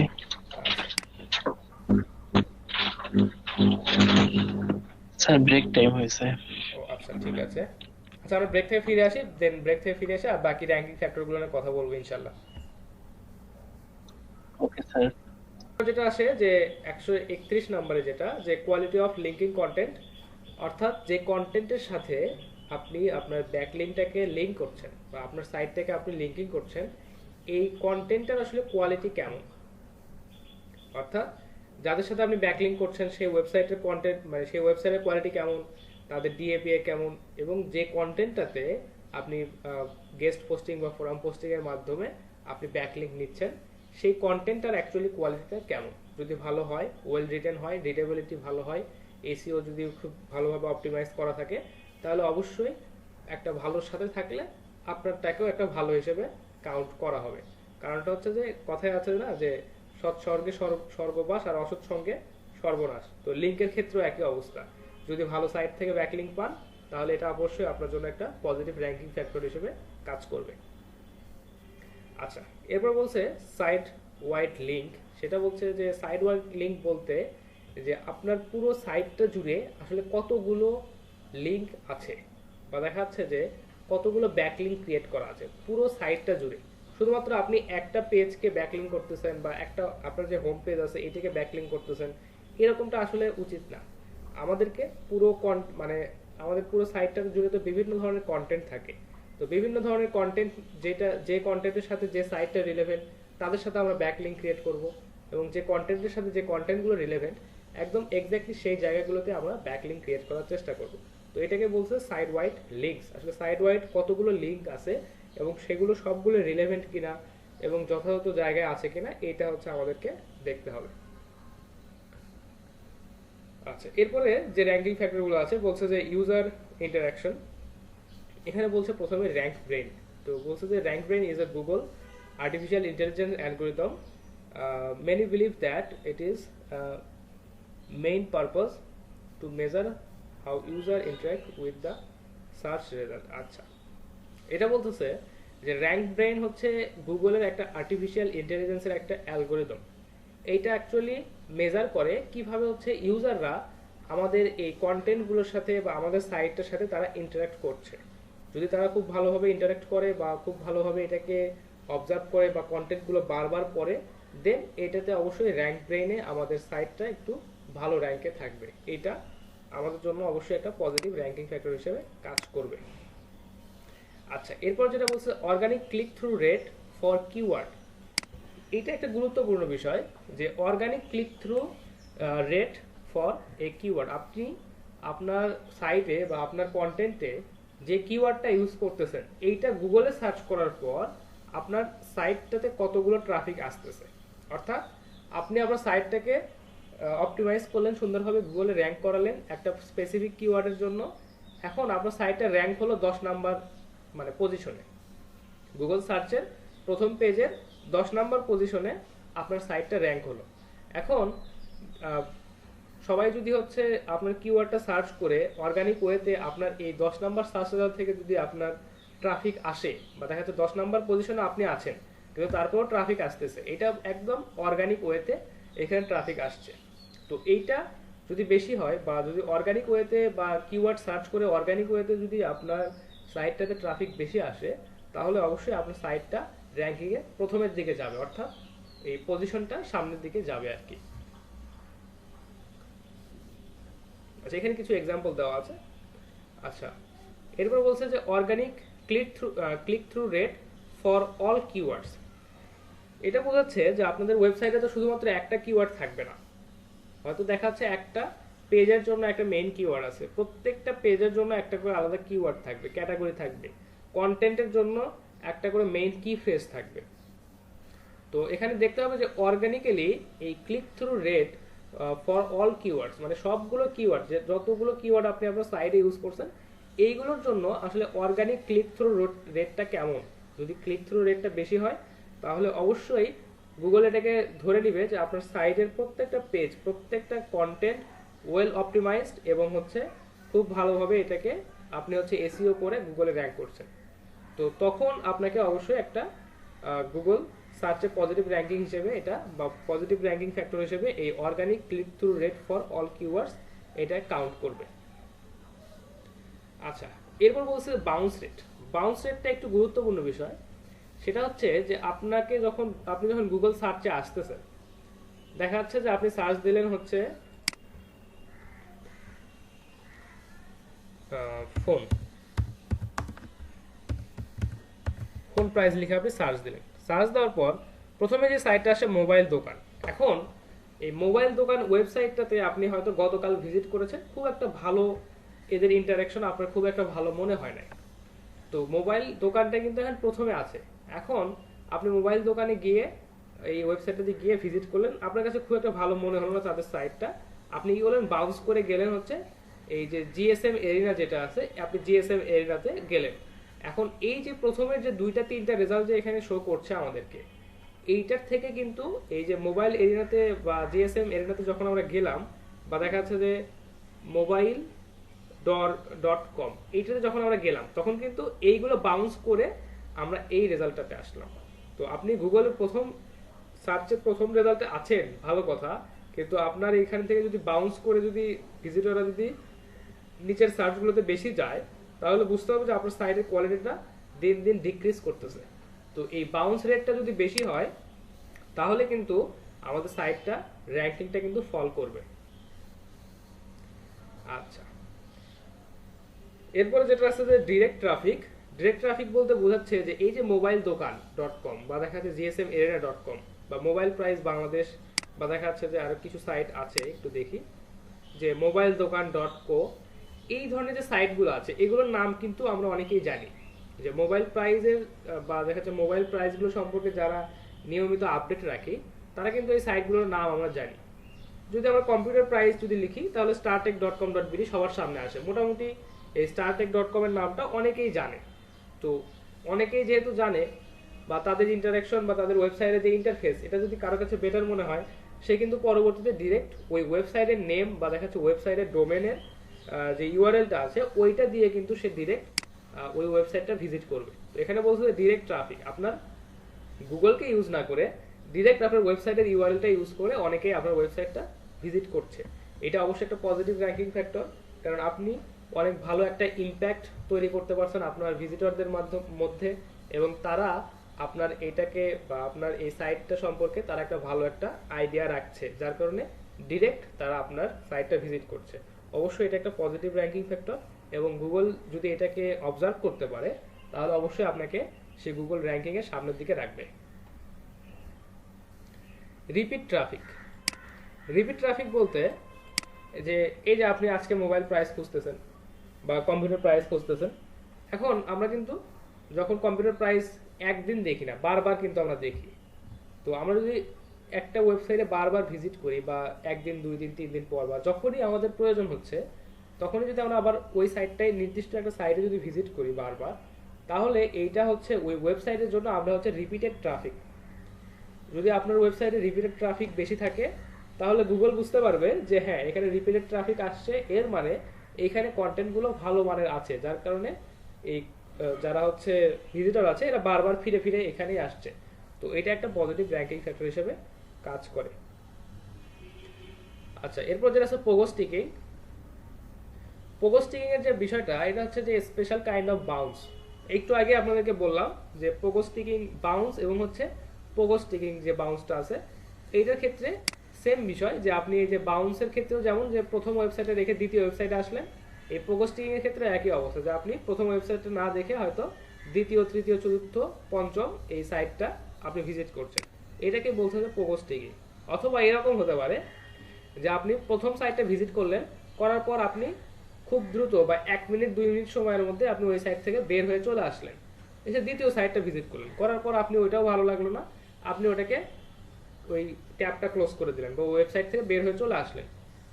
এরপর আপনি তৃতীয় ওয়েবসাইটে আসলেন, আসার পর দেখা যাচ্ছে এখানে বেশ কিছু সময় আপনি স্পেন্ড করছেন এবং তাদের কন্টেন্টটা খুব ভালোভাবে পড়ছেন, তারা যে লিঙ্কগুলো দিয়ে রাখে সেখানে ক্লিক করছেন, ওই প্রাইস লিস্টটা দেখছেন, বা দেখা যাচ্ছে ওই লিঙ্কের থ্রুতে আরেকটা প্রোডাক্ট আপনি ভিজিট করছেন। তো এই যে বাউন্সটা, অর্থাৎ একটা সাইট ভিজিট করে আরেকটা সাইটে গেলেন, আরেকটা সাইট ভিজিট করে আরেকটা সাইটে আপনি গেলেন, এইটাকে বলছে যে হচ্ছে যে পোগোস্টিকিং বাউন্স। এর একটা স্পেশাল কাইন্ড বাউন্স, যে আপনি একটা ভিজিট করে আরেকটাতে গেলেন, আরেকটা ভিজিট করে, এবং ফাইনালি আপনার যে পছন্দের ওয়েবসাইট সেটাতে আপনি গেলেন। এটাকে বলছে ফোকাস টিকিং। যদি ফোকাস টিকিং হয় বা এই ধরনের স্পেশাল বাউন্স যদি হয়, তাহলে বুঝতে হবে যে আপনার সাইটের কন্টেন্টের যে মানটা এটা খুব একটা ভালো না। যদি কন্টেন্টের মান ভালো না হয়, যার কারণে অর্থাৎ আপনার কন্টেন্টের মান ভালো না, যার কারণে ভিজিটর আসছে কিন্তু বেশিক্ষণ স্টে করছে না, বা লিঙ্কগুলো ভিজিট করছে না। এটা বুঝবো কি করে স্যার, বা চেক করার কোনো অপশন আছে? আচ্ছা, এটা হচ্ছে আপনার ওয়েবসাইটে ট্রাফিক বা দেখা যাচ্ছে যে যারা ভিজিটর আসছে তারা অন এভারেজ কত টাইম এখানে স্পেন্ড করছে, এইটা একটা কাউন্ট করার জন্য টুল আছে। এই টুলটা যদি আপনারা ইউজ করেন, দেন আপনারা হচ্ছে এখান থেকে চেক করতে পারেন যে কোন ভিজিটর এখানে এসে কতক্ষণ স্টে করছে, বা কতগুলো ভিজিটর এখানে এসে কতক্ষণ স্টে করছে, পার্সেন্টেজটা কেমন, রেশিওটা কেমন, এটা চেক করতে পারেন। এই টুলটার নাম নিচে লেখা আছে, আমি যখন টুলটার নাম? হ্যাঁ ওটা দেখাবো, সমস্যা নেই। টুলটা হচ্ছে এখানে দেওয়া আছে, সমস্যা নেই, একটু ওয়েট করেন। আচ্ছা, তারপর হচ্ছে ব্লক সাইটস। ব্লক সাইট বলতে যেটা বোঝাচ্ছে যে কতগুলো সাইট এখান থেকে, মানে আপনি যে লিঙ্কগুলো দিয়ে রাখছেন কতগুলো সাইট এখানে ব্লক করা আছে। তারপর হচ্ছে আপনার এই সাইটগুলো, আপনার এই লিঙ্কগুলো কোন কোন সাইটে গিয়ে ব্লক হয়ে গেছে। এই ধরনের ব্লকেজ যদি বেশি থাকে, যে হ্যাঁ সাইট ব্লক হচ্ছে, পেজ ব্লক হচ্ছে, কন্টেন্ট ব্লক হচ্ছে, লিঙ্ক ব্লক হচ্ছে, এই ধরনের যদি ব্লকেজ বেশি থাকে, তাহলে এটা অবশ্যই আপনার জন্য একটা নেগেটিভ র্যাঙ্কিং ফ্যাক্টর হিসেবে কাজ করে, অবশ্যই কাজ করবে। তো আমাদেরকে এই লিঙ্কগুলো চেক করে করে দেখতে হবে, বা পেজগুলো রিডিরেক্ট করতে হবে, বা কোনো পেজ যদি বা কন্টেন্ট যদি ডিরেক্ট করে দেই, সেগুলোকে আমাদেরকে হোম পেজে রিডিরেক্ট করে রাখতে হবে। এরপর বলতেছে ক্রোম বুকমার্কস। গুগলের প্রোডাক্ট তো ক্রোম, এবং ক্রোমে যদি আপনি বেটার ইন্টারফেস দেন, তাহলে অবশ্যই গুগল এটাকে একটা পজিটিভ র্যাঙ্কিং ফ্যাক্টর হিসেবে মানে কাউন্ট করে। এটা অলরেডি আমরা দেখে আসছি, যে প্রিভিয়াস কিছু র্যাঙ্কিং মানে ফ্যাক্টরে এটা আমরা দেখে আসছি। আচ্ছা, তো আপনি যখন কোনো একটা কন্টেন্ট পড়ছেন, যেমন এই কন্টেন্টটা আপনার কাছে ভালো লাগলো, আপনি জাস্ট এখানে বুকমার্ক করে রাখলেন। তো আপনার এই পোস্টটা বা আপনার কন্টেন্টটা, আপনার সাইটটা যদি বিভিন্ন, মানে যত বেশি ইউজারের কাছে বুকমার্ক হিসেবে থাকবে, গুগল এটাকে কাউন্ট করতে পারে। যদি অনেক বেশি বুকমার্ক করা থাকে গুগল ক্রোমে, দেন এটা একটা পজিটিভ র্যাঙ্কিং ফ্যাক্টর। এরপর হচ্ছে নাম্বার অফ কমেন্টস। আপনার কন্টেন্টে তো কত কমেন্ট আছে, এটা একটা পজিটিভ র্যাঙ্কিং ফ্যাক্টর। খুব সহজ ভাষায় বলছে যে নাম্বার অফ কমেন্টস, এটা অবশ্যই তাই, যে আপনার পেজে আপনার কন্টেন্টে কতগুলো কমেন্ট আছে, এটা একটা পজিটিভ র্যাঙ্কিং ফ্যাক্টর হিসেবে কাজ করে। আচ্ছা, এবার বলছে ডিউয়েল টাইম। যেটা ডিউয়েল টাইমের ক্ষেত্রে বলছে যে Google page very close attention to dual time, how long people spend on your page. Dual time বলতে যেটা বোঝাচ্ছে যে আপনার ওয়েবসাইটে যখন কোনো ভিজিটর আসছে, উনি অ্যাকচুয়ালি কত সময় এখানে থাকছেন, বা কত সময় আপনার কন্টেন্টটা পড়ছেন, ইনি এখান থেকে কোনো লিঙ্কে ক্লিক করে আপনার পেজের, আপনার ওয়েবসাইটের অন্য কোনো পেজে যাচ্ছে কিনা। এইগুলো হচ্ছে যত বেশি লঙ্গার টাইম আপনার সাইটে সে স্পেন্ড করবে, এটা আপনার জন্য তত বেটার। এটাকে বলা হচ্ছে ডিউয়েল টাইম, মানে আপনি সহজ কথায় বলতে যে ভিজিটিং টাইম, যে আপনার ওয়েবসাইটে একজন ভিজিটর কতটুকু সময় স্পেন্ড করছে। আচ্ছা, এরপরে আছে হচ্ছে স্পেশাল গুগল অ্যালগোরিদমের কিছু রুলস আছে। আচ্ছা, এরপরে যে প্রথম যেটা আছে, যে স্পেশাল গুগল অ্যালগোরিদম রুলসের যে প্রথম যেটা 144 নাম্বার, বলতেছে যে query deserve freshness. Query deserve freshness বলতে যেটা বোঝাচ্ছে যে আমরা কত সময় পর পর আমরা আমাদের একটা কন্টেন্ট, মানে নতুন কন্টেন্ট পাবলিশ করছি। যদি এখানে আমাদের পেজটাতে আমরা কন্টিনিউয়াসলি প্রতিদিনই একটা করে নতুন কন্টেন্ট পাবলিশ করি, তো এটা হচ্ছে আমাদের কোয়েরির জন্য একটা ফ্রেশনেস নিয়ে আসে, বা দেখা যাচ্ছে যে আমরা বলতে পারি যে হ্যাঁ আমাদের কন্টেন্টগুলো একদম নিউ। তো আপনার সাইটটা পুরাতন হতে পারে কিন্তু কন্টেন্টগুলো নতুন। তো গুগলের কাছে এটা একটা পজিটিভ র্যাঙ্কিং ফ্যাক্টর হিসেবে কাজ করে, যে আপনি রেগুলারই কন্টেন্টগুলো এখান থেকে আপডেট করেন। আচ্ছা, এরপর বলছে কোয়েরি ডিজার্ভ ডাইভার্সিটি। ডাইভার্সিটি এটা বলতে এরকম বোঝাচ্ছে যে আপনার হচ্ছে যে কোয়েরিগুলো বা যে বিষয়গুলো নিয়ে আপনি লিখছেন, এটা আসলে বিভিন্ন বিষয়ে আপনি লিখছেন। দেখা যাচ্ছে যদি এখানে বিভিন্ন বিষয়ে বা দেখা যাচ্ছে বিভিন্ন ধরনের বিষয়ে যদি আপনি একটা সাইডে লিখেন বা বিস্তারিত যদি লেখেন, এখানে আসলে দেখা যাচ্ছে কোয়েরিগুলোর ডাইভার্সিটি বেড়ে যায়। তখন কি হবে যে গুগল আসলে মনে করে যে হ্যাঁ আপনি একটা স্বয়ং সম্পূর্ণ ওয়েবসাইট, এখানে অনেক ভালো ডাইভার্সিটি আছে। তো এর কারণে তখন কি হবে যে আপনার সাইটটাকে তারা র্যাঙ্কিং এর সামনের দিকে রাখবে। এরপর বলছে user browsing history. User browsing history যেটা, এইটা থেকে কিন্তু এই যে রিপিট বায়ার বা দেখা যাচ্ছে রিপিট বায়ার না, রিপিট যে ভিজিটর আছে এটা কিন্তু চেক করা যায়, যে ইউজারের ব্রাউজিং হিস্ট্রি এবং ইউজারের সার্চ হিস্ট্রি এইটা যদি আমরা চেক করতে পারি তাহলে কিন্তু আমরা বুঝতে পারবো যে ইউজার অ্যাকচুয়ালি আমাদের সাইটটাতে কতবার ভিজিট করছে, বা তার ব্রাউজিং হিস্ট্রি থেকে কিন্তু আমরা বুঝতে পারি যে সে আমাদের সাইটটা মানে এর আগে অলরেডি ভিজিট করেছে। মানে গুগল এটা বুঝতে পারে, আপনার ব্রাউজিং হিস্ট্রি গুগল দেখে বুঝতে পারতেছে যে অলরেডি আপনি সাইটটা ভিজিট করেছেন এবং এখন আবার সাইটটা ভিজিট করছেন। তো তাহলে এখান থেকে আমরা রিপিট বায়ারটা বা রিপিট যে ভিজিটর আছে এটাকে কাউন্ট করতে পারছি। সার্চ হিস্ট্রিতে যে বিষয়টা, যে হয়তো আপনি সার্চ করলেন যে মোবাইল ফোন প্রাইস, তো ইউজারের এটা হচ্ছে সার্চ হিস্ট্রি, আপনি যে কিওয়ার্ডটা সার্চ করছেন যে মোবাইল ফোন প্রাইস, এখন মোবাইল ফোন প্রাইস লিখে সার্চ দিয়ে আপনি একবার গেলেন mobiledokan.com, এটা হচ্ছে ওই সাইটটার জন্য একটা মানে বেটার মানে পজিটিভ র্যাঙ্কিং ফ্যাক্টর। এরপরে আপনি আবার সার্চ দিলেন মোবাইল ফোন প্রাইস, দেন আপনি আর ওই ওয়েবসাইটটাতে গেলেন না, অর্থাৎ আপনার ব্রাউজিং হিস্ট্রিটা সেম বা আপনার সার্চ হিস্ট্রিটা সেম, আপনি সার্চ করলেন মোবাইল ফোন প্রাইস বা ফোন প্রাইস, কিন্তু আপনি প্রথমে যে ওয়েবসাইটে ভিজিট করেছিলেন দ্বিতীয়বার ওই ওয়েবসাইটে আর গেলেন না। তো আপনার সার্চ হিস্ট্রি এবং দেখা যাচ্ছে ব্রাউজিং হিস্ট্রি যদি দুটো যদি ম্যাচ না করে বা একই সার্চ হিস্ট্রি থেকে আপনার ওয়েবসাইটে যদি ওই ট্রাফিক যদি পুনরায় ফিরে না আসে তাহলে এটা অবশ্যই আপনার জন্য নেগেটিভ র্যাঙ্কিং ফ্যাক্টর, আর যদি ফিরে আসে তাহলে এটা আপনার জন্য পজিটিভ র্যাঙ্কিং ফ্যাক্টর। আচ্ছা, এরপর বলছে ফিচার্ড স্নিপেটস আর কি।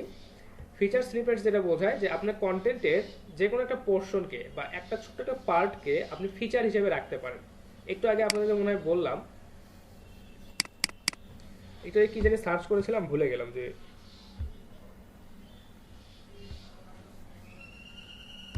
কিসের জানি ডেফিনেশন মনে আছে আপনাদের? কিসের ডেফিনেশন সার্চ করেছিলাম?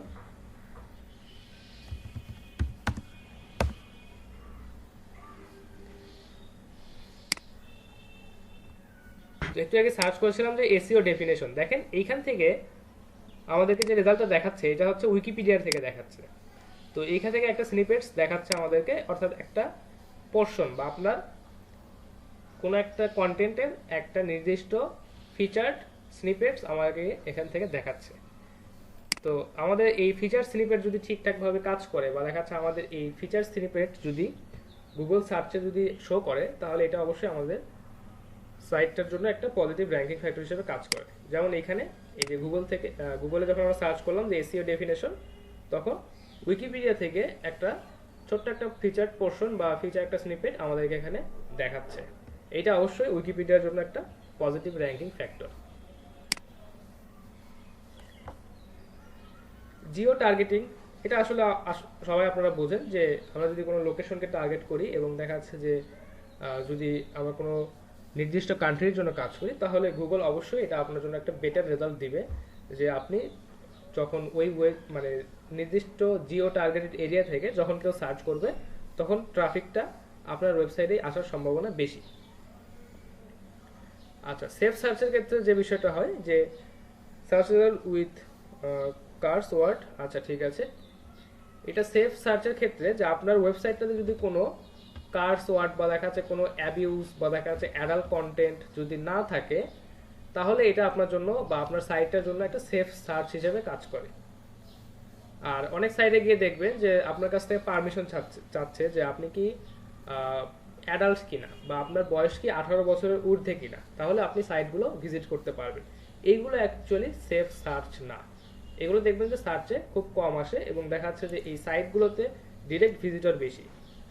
তো এই ধরনের সাইটগুলোকে আসলে সেফ সার্চ বলা যায় না। আর যে সাইটগুলো আসলে সবাই ভিজিট করতে পারে, সবার জন্য উন্মুক্ত, সবাই এখান থেকে পড়তে পারে, এগুলোকে আসলে বলা হচ্ছে সেফ সার্চ। তো আপনার সাইটে যদি সেফ সার্চ হয় তাহলে যে সাইটগুলোতে আসলে এজ রেস্ট্রিকশন আছে সেগুলোর থেকে আপনার সেফ সার্চের যে সাইটটা এটা অনেক আগে থাকবে। আচ্ছা, এটা ইয়োর মানি ইয়োর লাইফ যে কিওয়ার্ডটা আছে, যে এখানে মানি অ্যান্ড লাইফ, অর্থাৎ আপনি যে প্রোডাক্টটা কিনছেন বা দেখা যাচ্ছে যে এখানে প্রোডাক্ট লিস্টিং মানে প্রোডাক্ট সেলিং বা ই কমার্স সাইটের ক্ষেত্রে YMYL যেটা, এটা সবচেয়ে বেশি কাজ করে, যে ইয়োর মানি ইয়োর লাইফ। আপনি টাকা দিয়ে কিনছেন এবং দেখা যাচ্ছে যে আপনি হচ্ছে এখান থেকে বেস্ট একটা প্রোডাক্ট পাচ্ছেন। তো এই ধরনের যে কিওয়ার্ডগুলো আছে বা দেখা যাচ্ছে যে প্রোডাক্ট সেলিং এর জন্য যে কিওয়ার্ডগুলো আছে এগুলোকে বলা হচ্ছে YMYL কিওয়ার্ড। তো এই ধরনের কিওয়ার্ড যদি আপনার সাইটটাতে থাকে যে হ্যাঁ বেস্ট ফুড, অর্গানিক ফুড, তারপর হচ্ছে আপনার হচ্ছে হেলদিয়েস্ট ফুড, তারপর হচ্ছে আপনার বেস্ট হেলদি ফুড 2021, এই ধরনের কথা যদি থাকে যে ইয়োর লাইফ, এই ধরনের যে কিওয়ার্ডগুলো আছে এগুলো আপনার জন্য র্যাঙ্কিংয়ে বা হাই র্যাঙ্ক করতে আপনাকে সাহায্য করবে যদি আপনি হচ্ছে এই ধরনের কন্টেন্ট বা দেখা যাচ্ছে যে প্রোডাক্ট নিয়ে কাজ করেন। অর্থাৎ আপনি যদি বোঝাতে পারেন যে এখানে প্রোডাক্ট ভ্যালু এবং আপনার লাইফ ভ্যালু বা দেখা যায় এই প্রোডাক্টের যে ভ্যালুটা এটা আপনার জন্য হার্মফুল না বা এই প্রোডাক্টটা আপনার জন্য খুবই বেটার, দেন এটা একটা পজিটিভ র্যাঙ্কিং ফ্যাক্টর বা এই ধরনের কিওয়ার্ডগুলো আপনার সাইটের জন্য পজিটিভ র্যাঙ্কিং ফ্যাক্টর হিসেবে কাজ করে। আচ্ছা, ডিএমসিএ কমপ্লেন্টস যেটা, যে আপনার সাইটে অবশ্যই একটা এই যে টার্মস অ্যান্ড কন্ডিশন বা ডিসক্লেইমার্সের একটা পেজ থাকতে হবে, এটাকে বলছে ডিএমসিএ। এই ডিএমসিএ পেজটা অবশ্যই আপনার সাইটে থাকতে হবে। যেরকম আপনাদেরকে বলেছিলাম যে কন্টাক্ট, তারপর হচ্ছে প্রাইভেসি, এই ধরনের পেজ থাকতে হবে। এই ধরনের ডিএমসিএ কমপ্লেন্টসের একটা পেজ অবশ্যই এখানে থাকতে হবে। আচ্ছা, এরপর যেটা বলা হচ্ছে যে domain diversity, the so called Bigfoot update supposedly added more domains to each search page. এটা বলছে ডোমেন ডাইভার্সিটির ক্ষেত্রে যেটা বলছে যে শুধুমাত্র যে .com এই ধরনের ডোমেন যে আসলে র্যাঙ্কিং হবে এটা খুবই মানে সত্য না, বা এই বিষয়টা অসত্য।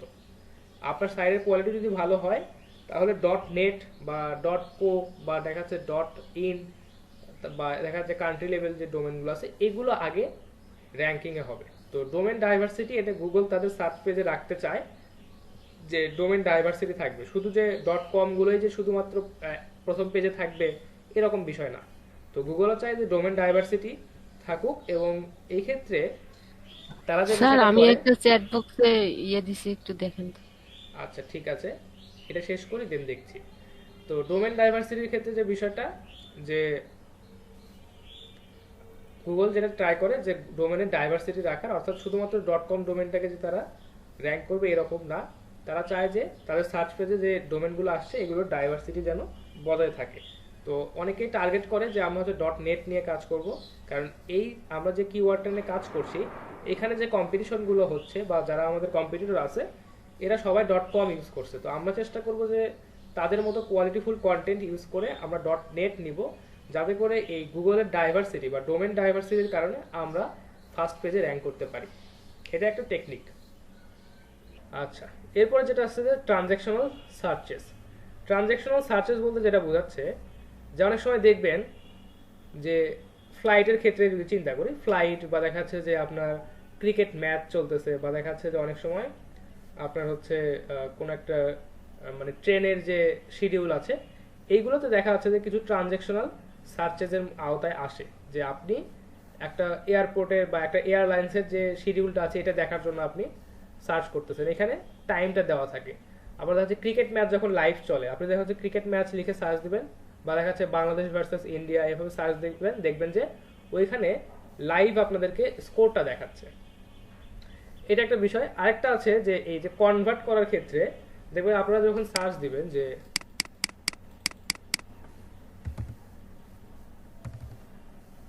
ডলার টু টাকা, এটা যদি সার্চ দেন দেখেন এখানে একটা কনভার্টার চলে আসছে, একদম ওয়েব অ্যাপ্লিকেশন একটা কনভার্টার চলে আসছে।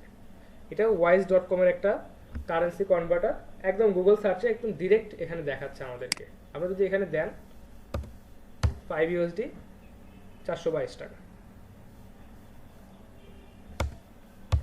7.25 612 টাকা। তো এই যে কারেন্সি কনভার্টার এগুলো দেখা যাচ্ছে যে গুগল র্যাঙ্কিংয়ে মানে যদি মানে আপনার সাইটে যদি এই ধরনের কারেন্সি কনভার্টার বা এই ধরনের ট্রানজ্যাকশনাল কোনো মানে বিষয় যদি থাকে এইটাকে গুগল প্রায়োরিটি দেয়, এবং দেখা যাচ্ছে এখানে সার্চ রেজাল্টে একদম ডিটেলস আপনার যে ইনফরমেশনগুলো থাকা প্রয়োজন সেটা তারা সুন্দরভাবে দিয়ে দেয়। যেমন ধরেন যে আপনার ফ্লাইটের টাইম, ক্রিকেট খেলার যে ক্রিকেটের যে স্কোরটা আছে সেটা, এবং দেখা যাচ্ছে যে কারেন্সি কনভার্ট করার যে অ্যাপটা আছে একদম ডিরেক্ট সার্চে আমাদেরকে দেখাচ্ছে, আমাদেরকে কোনো সাইট ভিজিট করতে হচ্ছে না।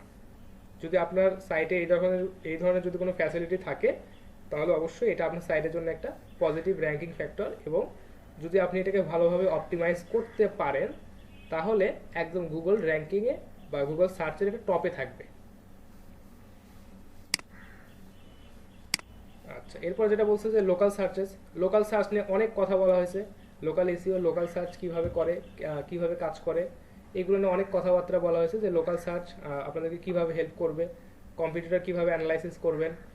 একটা কিওয়ার্ড ছিল যে কম্পিউটার প্রাইস ইন দিনাজপুর, এইভাবে আপনাদেরকে হচ্ছে লোকাল সার্চের বিষয়গুলো দেখানো হয়েছে অলরেডি। এই যে গুগল সার্চে দেখেন লোকাল সার্চে যে ইনফরমেশনগুলো আসে গুগল সার্চে কিন্তু সুন্দরভাবে এইভাবে দেখায়। আচ্ছা, এরপর যেটা আছে টপ স্টোরিজ বক্স। এটা বেশিরভাগ ক্ষেত্রে আপনার যদি মুভি সাইট হয় বা দেখা যাচ্ছে এখানে যদি কোনো মিডিয়া ফাইল সমৃদ্ধ একটা সাইট যদি আপনার হয়, এখানে আপনি হচ্ছে স্টোরি সেট আপ করে রাখতে পারেন। তো আপনার এই স্টোরিগুলো যদি ভালোভাবে অপটিমাইজ করা হয় এবং দেখা যাচ্ছে এই স্টোরিগুলো যদি আপনি খুব ভালোভাবে এসইও করে রাখেন, তাহলে যেটা হয় যে ওই রিলেটেড কিওয়ার্ড যখন সার্চ করা হয় তখন আপনার স্টোরিগুলো গুগলে কিন্তু এইভাবে শো করে। আপনারা অলরেডি অনেকেই এটা দেখেছেন যে এই যে টপ স্টোরিজ বা দেখা যাচ্ছে যে যখন কোনো মুভি নেম বা দেখা যাচ্ছে নেটফ্লিক্স বা দেখা যাচ্ছে যে ডাব্লিউবি, তারপর হচ্ছে আর অনেক কিছু লিখে যখন আপনারা সার্চ দেন তখন কিন্তু তাদের যে টপ স্টোরিজ বা আইএমডিবি লিখে যখন সার্চ দেন তাদের যে টপ স্টোরিজ আছে সেগুলো কিন্তু গুগল সার্চে আসে। তো আপনি যদি স্টোরিগুলোকে যদি র্যাঙ্ক করাতে চান বা স্টোরিগুলোকে যদি আপনি ভালোভাবে অপটিমাইজ করেন, দেন আপনার সাইটের যে স্টোরিগুলো আছে এগুলো কিন্তু গুগল সার্চে প্রথমের দিকে আসতে পারে। এবং এটা সবচেয়ে বড় সুবিধা এটাই যে আপনার এই রেজাল্টটা একদম গুগল টপে দেখাবে, গুগল সার্চ পেজের টপে এটা আসবে। আচ্ছা, এরপর বলছে বিগ ব্র্যান্ড প্রেফারেন্স। বিগ ব্র্যান্ডের যে বিষয়টা, যে যদি আপনার ব্র্যান্ডটা অনেক ভালো হয় বা অনেক বড় একটা ব্র্যান্ড অনেক আগে থেকে কাজ করে আসছে, গুগল এটাকে একটা পজিটিভ পয়েন্ট দেয় যে আপনি হচ্ছে আমাদের গুগল সার্চে প্রথমে থাকবেন, কারণ আপনি অনেক বড় একটা ব্র্যান্ড, আপনি অনেকদিন যাবত কাজ করে আসছেন, আপনি অনেক ভালো কাজ করছেন বা অনেক ফলোয়ার আছে আপনার, এই কারণে এই বিগ ব্র্যান্ডগুলোকে গুগল হচ্ছে তার সার্চে প্রথমের দিকে রাখার চেষ্টা করে। আমাদের সবচাইতে ভালো যেটা প্র্যাকটিস হবে যে এই বিগ ব্র্যান্ডগুলোর সাথে কখনোই কম্পিটিশনে যাব না। আমরা হচ্ছে চুনোপুটি, এরা হচ্ছে বিগ ব্র্যান্ড, এদের সাথে কখনোই আমরা কম্পিটিশনে যাব না। কারণ গুগল বলেই দিচ্ছে যে যারা আসলে বড় ব্র্যান্ড, অনেক প্রতিষ্ঠিত, অনেক আগে থেকেই কাজ করে আসছে, তাদেরকে আমরা টপে রাখবো, তোমরা এদের সাথে কম্পিট করতে আসো না। এর হচ্ছে শপিং রেজাল্ট। আপনার যদি কোনো ই কমার্স সাইট হয় বা কোনো প্রোডাক্ট সেলিং সাইট হয়, সেই ক্ষেত্রে প্রোডাক্টগুলোকে আপনি যদি খুব ভালোভাবে অপটিমাইজ করেন, দেন আপনার এই প্রোডাক্টগুলো গুগল সার্চে সামনে আসতে পারে। এটার আরেকটা টেকনিক আছে, সেটা হচ্ছে সার্চ ইঞ্জিন অ্যাডের মাধ্যমে আপনি চাইলে আপনার প্রোডাক্টগুলো গুগল সার্চে একদম টপে নিয়ে আসতে পারেন। আচ্ছা, ইমেজ রেজাল্টের ক্ষেত্রে যেটা বলা আছে যে ইমেজ যদি আপনার খুব ভালোভাবে অপটিমাইজ করা থাকে, এসইও করা থাকে, দেন ইমেজ সার্চে আপনার রেজাল্টটা সবার প্রথমে আসবে। এবং দেখা যাচ্ছে ইমেজ সার্চ থেকে বা ওই গুগল সার্চে যদি আপনার ইমেজটা শো করে, ওইখান থেকে আপনার ওয়েবসাইটে ট্রাফিক আসা পসিবল। তো আপনার ওয়েবসাইটে যে ইমেজগুলো ইউজ করা আছে এটা যদি র্যাঙ্ক করে, তাহলে এটার থ্রুতে আপনার ওয়েবসাইটেও একটা পজিটিভ র্যাঙ্কিং ফ্যাক্টর হিসেবে কাজ করবে। আচ্ছা, এরপর যেটা বলছে যে স্টার এগ রেজাল্টস, যেটা এই স্টার এগ রেজাল্টের ক্ষেত্রে যে বিষয়টা বলা আছে যে এখানে কিছু কিওয়ার্ড দেওয়া আছে, যে কিওয়ার্ডগুলো গুগলের জন্য ফিক্স, এগুলোর সাথে আমরা কখনোই কম্পিট করতে যাব না। যেমন এখানে বলা আছে যে অ্যাটারিয়া ব্রেকআউট, এই অ্যাটারি ব্রেকআউট যেটা, এই অ্যাটারি ব্রেকআউট যদি আমরা সার্চ করি, আপনাদেরকে দেখাই তাহলে বুঝতে পারবেন। এটা হচ্ছে একটা গেমের জন্য ফিক্স করা আছে, এটা একটা প্লেয়েবল গেম, এবং এটার জন্য এই কিওয়ার্ডটা, এই অ্যাটারি ব্রেকআউট, এটাকে ফিক্স করা আছে। তো আমরা যদি এটার সাথে কম্পিট করতে যাই আমরা কখনোই পারবো না। আমরা যদি এই অ্যাটারি ব্রেকআউট লিখে যদি সার্চ দিই, প্রথমে যে সাইটটা আসছে যে প্লে গুগল অ্যাটারি ব্রেকআউট, যদি এটাতে যাই, দেখেন এখানে একটা গেম আসবে, এখানে একটা খেলা চলে আসবে। আমরা যদি সার্চ করি, দেখেন, আচ্ছা, এটা একটা গেম চলে আসছে।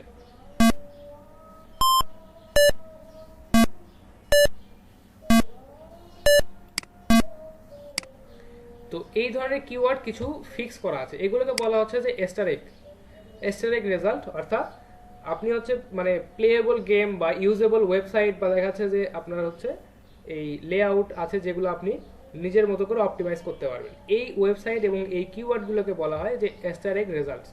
তো এই ধরনের এস্টারেক কিওয়ার্ড আপনারা আরও অনেক অনেক খুঁজে পাবেন, এবং দেখা যাচ্ছে যে Google has a dozen or so asterisk result. আচ্ছা, এখানে অনেক বেশি এস্টারেক রেজাল্ট এদের এখন আছে, এটা ডজন না, এখন আরও অনেক বেশি আছে। আপনারা হচ্ছে এই এস্টারেক রেজাল্ট লিখে যদি সার্চ দেন, দেখবেন যে এই ধরনের অনেক কিওয়ার্ড পাবেন যেগুলো আসলে প্রি ডিফাইন্ড। যেমন আমরা এখন সার্চ দিলাম যে অ্যাটারি ব্রেকআউট, এটা হচ্ছে একটা গেম আসলো। এখন এই ধরনের প্রি ডিফাইন অনেক কিওয়ার্ড আছে, আমরা এই কিওয়ার্ডগুলোর সাথে কখনোই কম্পিট করতে যাব না। গুগল বলে দিচ্ছে যে আমাদের কিন্তু অ্যাস্টারিক রেজাল্ট আছে, আপনি এদের সাথে কখনো কম্পিট করেন না, কারণ আপনি এদের সাথে কম্পিট করে কখনোই পারবেন না। আচ্ছা, এরপর বলছে single site result for brands. আচ্ছা, সিঙ্গেল সাইট বলতে যে এসি ডেফিনেশন লিখে সার্চ দিলাম, এই যে দেখেন এই যে সিঙ্গেল সাইট, এখানে কিন্তু এটা কিন্তু ডবল সাইট রেজাল্ট, এবং দেখা যাচ্ছে এটা হচ্ছে শুধুমাত্র এই ব্র্যান্ডের জন্য, বা দেখা যাচ্ছে বিভিন্ন ব্র্যান্ড আছে। আমরা যদি লিখি যে বিএমডব্লিউ, দেখেন এই যে বিএমডব্লিউর জন্য কিন্তু এখানে সিঙ্গেল সাইট একটা রেজাল্টের একটা পেজ কিন্তু এখানে অলরেডি ক্রিয়েট করা আছে। তো এই ধরনের সিঙ্গেল সাইট রেজাল্ট যে ব্র্যান্ডগুলোর জন্য আছে, তাদের সাথে কম্পিট করাটা একটু মুশকিল, বা তারা যে কিওয়ার্ড বা যে ধরনের কন্টেন্ট ইউজ করছে তাদের সাথে আমরা কখনো কম্পিটে যাব না। এখন বিষয়টা হচ্ছে যে এদের সাথে যদি কম্পিট করি, এরা অলরেডি গুগলে অনেক ভালো একটা পজিশন নিয়ে বসে আছে, তো এদের সাথে যদি কম্পিট করতে যাই তাহলে আমাদের অবস্থা আসলে খুব একটা করুণ অবস্থাই হবে আর কি। তো এদের সাথে কখনো আমরা কম্পিটে যাব না, এদের সাথে র্যাঙ্ক মানে কাজ করতে গেলে আমরা কখনোই র্যাঙ্কিং পাবো না। আচ্ছা, এরপর বলছে পেডে লোনস আপডেট। এটা কি বলছে? This is a simple algorithm design to clean up very spamming queries. আচ্ছা, পেডে লোনসের ক্ষেত্রে যে আপডেটটা আসছে, পেডে লোনসের ক্ষেত্রে যেটা বলছে যে যদি খুব বেশি স্প্যামি কোয়েরি, মানে কোয়েরি যেটা, বা দেখা যাচ্ছে যে কিওয়ার্ডগুলো, যেমন ধরেন যে অ্যাডাল্ট কন্টেন্টের জন্য যে কিওয়ার্ডগুলো ইউজ করা হয়, বা দেখা যাচ্ছে যে আপনার হচ্ছে যে কন্টেন্টগুলো অ্যাকচুয়ালি অ্যাবিউসের জন্য ইউজ করা হচ্ছে, এই ধরনের কিওয়ার্ড বা এই ধরনের কোয়েরি রিলেটেড মানে কন্টেন্ট যদি আপনার সাইডে থাকে, এইটা অবশ্যই আপনার সাইডের জন্য একটি নেগেটিভ র্যাঙ্কিং ফ্যাক্টর হিসেবে কাজ করবে। তো এই ধরনের কন্টেন্ট কখনো রাখা যাবে না, অ্যাডাল্ট কন্টেন্ট, বা দেখা যাচ্ছে যে আপনার হচ্ছে স্প্যামি কন্টেন্ট, বা দেখা যাচ্ছে যে কন্টেন্টগুলো অ্যাকচুয়ালি অন্য একটা সাইডে আমাদেরকে রিডিরেক্ট করছে, এই ধরনের কন্টেন্ট কখনোই রাখা যাবে না। আচ্ছা, এরপর বলছে যে ব্র্যান্ড সিগন্যাল, বলছে যে ব্র্যান্ড নেম অ্যাঙ্কর টেক্সট। এখন ব্র্যান্ড নেম এটা আসলে খুব একটা পজিটিভ ইম্প্যাক্ট ফেলে গুগল সার্চে। যদি আপনার একটা ব্র্যান্ডের নেম হয়, এবং এই ব্র্যান্ডের নেমে যদি আপনি ডোমেনটাকে নিতে পারেন, এবং আপনি যদি এই শুধুমাত্র ওয়েবসাইট না, এই ওয়েবসাইটের বাইরেও ফিজিক্যাল ওয়ার্ল্ডেও যদি আপনি অনেক ভালো কাজ করেন এই ব্র্যান্ডটাকে নিয়ে, দেন আপনার ব্র্যান্ডের নেমটা কিন্তু একটা পজিটিভ ইম্প্যাক্ট ফেলে আপনার সাইটের এই র্যাঙ্কিং এর ক্ষেত্রে। তো অবশ্যই ব্র্যান্ড নেমটা অবশ্যই একটা ভ্যালু ক্যারি করে। আচ্ছা, এরপর বলছে ব্র্যান্ডেড সার্চেস। ব্র্যান্ডেড সার্চেস বলতে যেটা বলছে যে পিপল সার্চ ফর ব্র্যান্ডস, আপনার ব্র্যান্ডটা নিয়ে যদি কেউ ডিরেক্ট সার্চ করে, এটা অবশ্যই আপনার জন্য একটা পজিটিভ র্যাঙ্কিং ফ্যাক্টর হিসেবে কাজ করবে। আচ্ছা, আপনাদেরকে যখন হচ্ছে ডোমেনের নেম চুজ করতে বলছিলাম, আমি আপনাদেরকে বলেছিলাম যে আমার কাছে পার্সোনালি একটা ডোমেন নেম খুবই পছন্দ, সেটা হচ্ছে যে রায়ান্স কম্পিউটার। এটার কারণটা হচ্ছে যে এইখানে তাদের হচ্ছে কিওয়ার্ড প্লাস তাদের যে হচ্ছে ব্র্যান্ডের নেম, এই দুইটাই এখানে আছে। এবং আমি পার্সোনালি এটাই সাজেস্ট করি যে যখন আপনার ডোমেন নেম চুজ করবেন, ব্র্যান্ড নেম এবং হচ্ছে আপনার কিওয়ার্ড, এই দুইটাকে মিক্স করে বা দেখা যাচ্ছে এই দুইটাকে একত্রিত করে আপনার একটা ডোমেনের নেম নেওয়ার চেষ্টা করবেন। তো আপনার ব্র্যান্ড নেম প্লাস আপনার কিওয়ার্ড যদি একসাথে সার্চে আসে, বা দেখা যাচ্ছে একই ধরনের ডোমেনে যদি প্লেস করতে পারেন, এটা অবশ্যই একটা পজিটিভ র্যাঙ্কিং ফ্যাক্টর হিসেবে কাজ করবে। আচ্ছা, এরপর বলছে site has Facebook page and likes. আপনার সাইটটা বা আপনার যে ব্র্যান্ডটা, এটা যদি সোশ্যাল মিডিয়া এনগেজমেন্ট বেশি থাকে, তাহলে অবশ্যই এটা আপনার জন্য একটা পজিটিভ র্যাঙ্কিং ফ্যাক্টর হিসেবে কাজ করবে। অর্থাৎ আপনার ওয়েবসাইটে একটা ফেসবুক পেজ অ্যাড করা আছে, যে ফেসবুক পেজের লাইক হচ্ছে 10,000, এবং দেখা যাচ্ছে ওইখানে অনেক বেশি এনগেজমেন্ট হয়, অনেক বেশি কমেন্ট, ফলো, শেয়ার হয়, দেন এটা আপনার ওয়েবসাইটের জন্য একটা পজিটিভ র্যাঙ্কিং ফ্যাক্টর হিসেবে কাজ করবে। আচ্ছা, site has Twitter profile with followers, exactly same, যে যদি টুইটার প্রোফাইল থাকে এবং যারা এখানে যদি অনেক বেশি ফলোয়ার থাকে, যারা সবসময় টুইট করছে বা যারা সবসময় আমাদের টুইটারে এনগেজ হয়ে আছে, এই ধরনের যদি অডিয়েন্স বেশি থাকে বা ফলোয়ার বেশি থাকে, এটা অবশ্যই আমাদের জন্য একটা পজিটিভ র্যাঙ্কিং ফ্যাক্টর হিসেবে কাজ করবে। আচ্ছা, অফিসিয়াল লিঙ্কডইন কোম্পানি পেজ, যদি আপনার ব্র্যান্ড হয় তাহলে অবশ্যই আপনারা চেষ্টা করবেন যে একটা লিঙ্কডইনে একটা অফিসিয়াল আপনার কোম্পানির পেজ রাখা।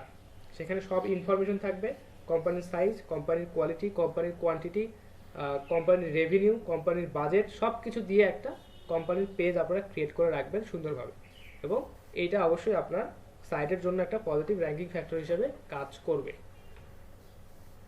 আচ্ছা, এরপর বলছে যে নন অথরশিপ। নন অথরশিপ বলতে যেটা বোঝাচ্ছে যে আপনার ওয়েবসাইটে যে কন্টেন্টগুলো আপনি দিচ্ছেন এটা আসলে কে লিখছে। ধরেন অনেক ভালো একজন কন্টেন্ট রাইটার যিনি আসলে ওয়ার্ল্ড ফেমাস, বা দেখা যাচ্ছে যে একজন পোয়েট, বা দেখা যাচ্ছে একজন খুব ভালো মানে জার্নালিস্ট, যিনি হচ্ছে আপনার সাইটের জন্য কন্টেন্ট রেডি করছে বা আপনার সাইটে কন্টেন্ট লিখছে। তো ওই নন অথর দিয়ে যদি আপনি আপনার সাইটে কন্টেন্ট রেডি করে নেন এবং সেখানে যদি ওই অথরের যদি নামটা থাকে যিনি অলরেডি একজন পাবলিক ফিগার, তাহলে এইটা বা এই কন্টেন্টটা আপনার সাইটের জন্য একটা পজিটিভ র্যাঙ্কিং ফ্যাক্টর হিসেবে কাজ করে, যে নন অথরশিপ। এই বিষয়টা ক্লিয়ার আপনাদের কাছে? Sir clear. আচ্ছা, নন অথরশিপ। তারপর বলছে আচ্ছা, legitimacy of social media accounts, অর্থাৎ আপনার সোশ্যাল মিডিয়া যে অ্যাকাউন্টগুলো আছে আপনার এই ওয়েবসাইটে যে অ্যাটাচ করা বা আপনার ওয়েবসাইটে অ্যাড করা যে সোশ্যাল মিডিয়া অ্যাকাউন্টগুলো যেগুলো আছে এগুলো আসলে লেজিট কিনা বা এগুলো ভ্যালিড কিনা, এগুলো সঠিক কিনা, এটা হচ্ছে legitimacy of social media accounts. যদি ভ্যালিড অ্যাকাউন্ট হয় তাহলে অবশ্যই এটা পজিটিভ র্যাঙ্কিং ফ্যাক্টর হিসেবে কাজ করবে। আর দেখেন যে আপনার হচ্ছে ওই একটা ফেসবুক প্রোফাইল আছে বা একটা ফেসবুক পেজ আছে আপনার এই ব্র্যান্ডের নেমে, সেখানে আপনি কমেন্টে শুধু গালি খাচ্ছেন, রিপোর্ট পাচ্ছেন, ওই পেজটাতে আসলে খুব একটা ভালো এনগেজমেন্ট আসতেছে না, এটা অবশ্যই একটা নেগেটিভ র্যাঙ্কিং ফ্যাক্টর হিসেবে কাজ করবে। আচ্ছা, এরপর বলতেছে brand mentions on top stories, অর্থাৎ আপনার ব্র্যান্ডটাকে যদি অন্যান্য ব্র্যান্ডগুলো মেনশন করে বা দেখা যাচ্ছে যে টপ স্টোরিজ, অর্থাৎ গুগলে যে একটু আগে স্টোরিজ দেখালাম যে যখন আপনি কোনো মুভি বা IMDb লিখে যখন সার্চ দিবেন তখন ওইখানে টপ স্টোরিজ দেখায়। তো আপনার ব্র্যান্ডটা যদি ওই ধরনের টপ স্টোরিজে আসে, যেমন আপনি লিখলেন যে হচ্ছে বেস্ট কার,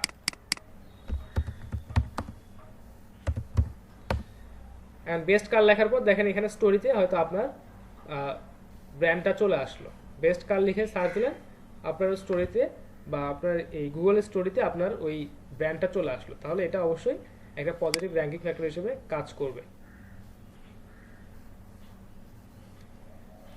আচ্ছা, এরপর বলছে আনলাইক ব্র্যান্ডস মেনশন।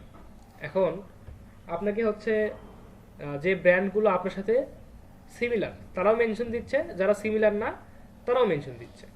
তো এটা অবশ্যই একটা নেগেটিভ বিষয় যে যারা আপনার সাথে সিমিলার না বা দেখা যাচ্ছে রিলেভেন্ট না তারাও আপনাকে মেনশন দিচ্ছে, অর্থাৎ যে পাচ্ছে সেই মেনশন দিচ্ছে, এটা চলবে না। এটা অ্যাকচুয়ালি নেগেটিভ র্যাঙ্কিং ফ্যাক্টর হিসেবে কাজ করবে। যদি আপনার রিলেভেন্ট বা আপনার সাথে সামঞ্জস্যপূর্ণ এই ধরনের ব্র্যান্ডগুলো যদি আপনাকে মেনশন করে দেন এটা আপনার জন্য পজিটিভ র্যাঙ্কিং ফ্যাক্টর। আদারওয়াইজ যদি আনলাইকড ব্র্যান্ড মেনশন হয় তাহলে অবশ্যই এটা নেগেটিভ র্যাঙ্কিং ফ্যাক্টর হিসেবে কাজ করবে। আচ্ছা, বলছে কি brick and mortar location. Brick and mortar location বলতে যেটা বোঝায় যে আপনি যে ব্র্যান্ডটা নিয়ে কাজ করছেন এটা গুগল ধরে নেয় যে বড় বড় যে ব্র্যান্ডগুলো আছে এদের অবশ্যই একটা ফিজিক্যাল লোকেশন আছে, এবং যদি আপনার এই ধরনের ফিজিক্যাল লোকেশন থাকে, যেমন আপনার একটা অফিস আছে বা একটা ফ্যাক্টরি আছে, একটা কোম্পানি আছে যেটা অ্যাকচুয়ালি ফিজিক্যালি এক্সিস্ট করে, রিয়েল লাইফে যেটা এক্সিস্ট করে, যদি এই ধরনের থাকে তাহলে এই ব্র্যান্ডের জন্য যদি আপনি একটা ওয়েবসাইট রেডি করেন দেন ওই ওয়েবসাইটটা আপনার এই ব্র্যান্ডের থ্রুতে অনেক ভালো র্যাঙ্কিংয়ের দিকে থাকবে বা সামনের দিকে আসবে। ব্রিক অ্যান্ড মর্টার বলতে এটাই বোঝাচ্ছে যে ফিজিক্যালি লোকেটেড হতে হবে। আচ্ছা,